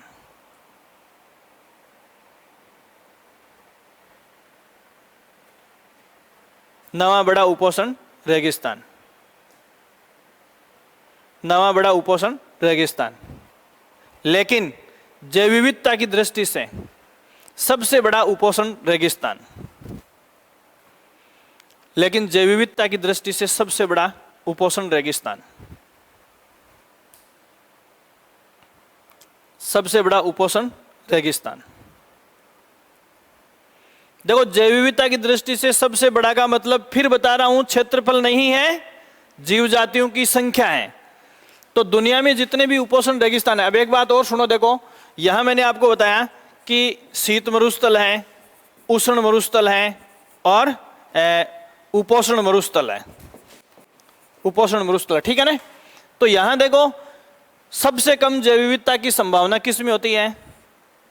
शीत मरुस्थल में, उसके बाद उष्ण में और उसके बाद उपोष्ण में। देखो जीवन जो है वो उसके लिए अनुकूल टेम्परेचर है 25 से 35 डिग्री। अपने शरीर की जो सेल्स हैं वो सबसे अच्छा काम किस टेम्परेचर पर करते हैं? 25 से 35 डिग्री सेल्सियस के बीच। 50 डिग्री सेल्सियस के बाद बहुत सारे जीवों की सेल्स हैं वो काम करना बंद कर देती हैं, और 10 डिग्री सेल्सियस से नीचे बहुत सारे जीवों की सेल्स हैं वो काम करना बंद कर देती है। समझ आ गई बात? जैसे सर्दियों में अपने ये अंगुलियों के छोर जो है वो शून्य हो जाते हैं, शून्य नहीं होते हैं, ये सेल्स जो है ये काम करना बंद कर देती है, बंद कर देती है तो शून्य हो गए। तो ये सिचुएशन यहाँ, अब देखो उपोष्ण जो मरुस्थल है इनमें बहुत कम संभावना है, इनमें भी बहुत कम संभावना है जीवों की। सबसे अच्छी संभावना रेगिस्तानों में जैव विविधता किस में? उपोष्ण में। ठीक है, अब आपको उपोष्ण का मतलब समझ में आ गया होगा। उपोष्ण का मतलब यह है, देखो जीवन कहाँ पैदा होता है, इन सब को छोड़ दो, सिंपल फॉर्मूला मैं आपको बता रहा हूं। जीवन कहाँ पैदा होता है? जीवन वहां पैदा होगा जहां ताप और नमी दोनों होंगे। जीवन उत्पन्न होने की उत्तम संभावनाएं वहां हैं जहां ताप और नमी की संभावनाएं ठीक है, क्लियर हो गई बात। अब देखो, इटली, फ्रांस, जर्मनी, रूस, इन सब में आने वाली पीढ़ियां पैदा करने का खतरा मंडरा रहा है। अगर रूस में कोई महिला 14 बच्चे अब तो 10 ही हैं, पहले 14 थे, 10 बच्चे पैदा कर देती है तो उसे राजमाता की उपाधि देते हैं। देश के राष्ट्रपति की पत्नी के इक्वल दर्जा। इटली, जर्मनी, फ्रांस, ये जो ठंडे प्रदेश हैं, इन सब में रिप्रोडक्शन रेट इतनी गिर गई है क्योंकि साइंस के खिलाफ हैं ये परिस्थितियां। सबसे अच्छा जीवन उच्च ताप और उच्च आर्द्रता पर। जैसे इसका दूसरा सिंपल एग्जांपल मैं आपको बताऊं कि अपने घर में सर्दियों में आटे की टंकी में आटा महीने भर पड़ा रहता है, कोई फर्क नहीं पड़ता, और मई जून की चिलचिलाती धूप में भी ज़्यादा फर्क नहीं पड़ता। लेकिन जैसे जुलाई अगस्त में अच्छी गर्मी के साथ बारिश हो जाती है, 5 दिन में कीड़े पड़ जाते हैं। वो जीवन कहाँ से आ गया? ताप के साथ आर्द्रता की मैचिंग। उच्च ताप और उच्च आर्द्रता जीवन की उत्पत्ति की अनुकूल संभावनाएं हैं। तो ऐसा क्या है इस रेगिस्तान में? ये पड़ा बांगड़ प्लेन्स। इस रेगिस्तान में नमी है, बरसाती नदियां, मानसून सीजन में बरसात ठीक ठाक होती है अपने यहाँ। इसके अलावा अपन ने नहरों से सिंचाई कर ली IGNP प्रोजेक्ट से। इसके अलावा नलकूप, तालाब, ट्यूबवेल, कुएं, इन सब से अपन क्या कर रहे हैं? सिंचाई कर रहे हैं। इससे इस उच्च टेम्परेचर वाले रेगिस्तान में नमी की अनुकूल संभावनाएं पैदा हो गई। इससे जीवन का क्या हो गया? पॉसिबिलिटियों क्या हो गई? बढ़ गई। तो दुनिया का सबसे आबाद मरुस्थल जीवों की दृष्टि से ये है। तो इसके पीछे टेम्परेचर तो देखो, इनमें इससे अपने से भी ज़्यादा है। मैंने अभी सहारा का नाम बताया, लेकिन सहारा जीवन के लिए बहुत टिपिकल रेगिस्तान है। और इसकी बात क्यों करते हो? संयुक्त राज्य अमेरिका में आप कैलिफोर्निया स्टेट पढ़ते हो, तो कैलिफोर्निया में जो सिलिकॉन वैली स्थान है उसको मौत की घाटी कहते हैं। अमेरिका और ऑस्ट्रेलिया दोनों भयंकर डेजर्ट हैं। अमेरिका के उस कैलिफोर्निया प्रांत में अपन जैसे लोग जिंदा नहीं रह सकते, इतनी भयंकर गर्मी है। तो वहां जैसे अमेरिका का जो है जनसंख्या घनत्व तो अपने जैसलमेर की तरह क्यों है? इसीलिए तो है। दक्षिणी अमेरिका महाद्वीप के बारे में तो ये कहा जाता है कि ये अमीरों का गरीब महाद्वीप है। अमीरों का या गरीबों का अमीर महाद्वीप है। मतलब दुनिया के सबसे ज्यादा संसाधन साउथ अमेरिका के भूगर्भ में है। फिर भी तो वहां की कंडीशंस जो हैं वो थोड़ी अलग टाइप की हैं। तो उत्तरी अमेरिका का जो दक्षिणी छोर है, उस छोर के ऊपर कैलिफोर्निया जो है वो गर्मी के हिसाब से मौत की घाटी मानी जाती है उसको। तो यहाँ देखो टेम्परेचर तो अमेरिका में भी अच्छा है, ऑस्ट्रेलिया में भी अच्छा है, यहाँ मैं आपको बता रहा हूँ सहारा में भी अच्छा है, लेकिन वहाँ साथ में क्या नहीं है? नमी नहीं है। और यहाँ नमी, ये बांगड़ प्लेन्स का मतलब अर्ध शुष्क प्रदेश। अर्ध शुष्क मतलब सूखा है लेकिन इसमें क्या है? नमी है, इसलिए जीवन की संभावनाएं हैं इसमें। तो अगला सेंटेंस आप इसमें लिखेंगे, उत्तरी पश्चिमी मरुस्थल, उत्तरी पश्चिमी मरुस्थल को बांगड़ प्रदेश के नाम से जाना जाता है। ऊपर डॉट वाला है, बागड़ मत लिख लेना। देखो बांगर और बांगर में कोई फर्क नहीं है। देखो इसको ऐसे लिख लो और चाहे इसको ऐसे लिख लो, कोई फर्क नहीं है। इस रैको और डैको अंग्रेजी आर ही लिखती है, एक ही चीज है। ये फर्क किसका है? इस ऊपर वाली बिंदी का।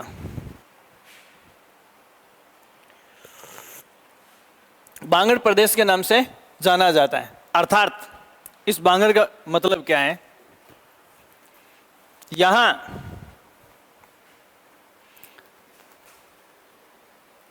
अंतःप्रवाही जल स्रोतों से अंतःप्रवाही जल स्रोतों से नमी बनी रहती है। नमी बनी रहती है।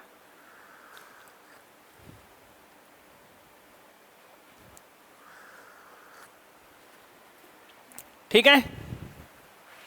इसका मतलब है कि इस रेगिस्तान से कोई भी ऐसा जल स्रोत नहीं है जिससे निकलने वाला पानी कहीं महासागर तक या सागर तक जाता हो। समझ रहे हैं आप? इस प्रदेश का कोई ऐसा हिस्सा नहीं है। अब यहाँ से निकलने वाली या इसके आसपास से निकलने वाली कुछ नदियों का पानी जो है वो गंगा नदी तंत्र में गिरकर कहाँ जा सकता है? बंगाल की खाड़ी तक जा सकता है। या फिर जैसे मध्य प्रदेश से निकलने वाली माई नदी है वो राजस्थान के कुछ हिस्से में बहकर फिर अरब सागर में गिर जाती है, लेकिन उनका इस क्षेत्र से कोई संबंध नहीं है, इस फील्ड से उसका कोई संबंध नहीं है। ठीक है। अब अंतः प्रवाही जल स्रोत में मैंने आपको बता दिया, जैसे नहरें नदियां हैं तो वो अंदर ही रहेंगी, इसके अलावा कुएं, नलकूप, तालाब। समझ में आ गई बात? तो यहां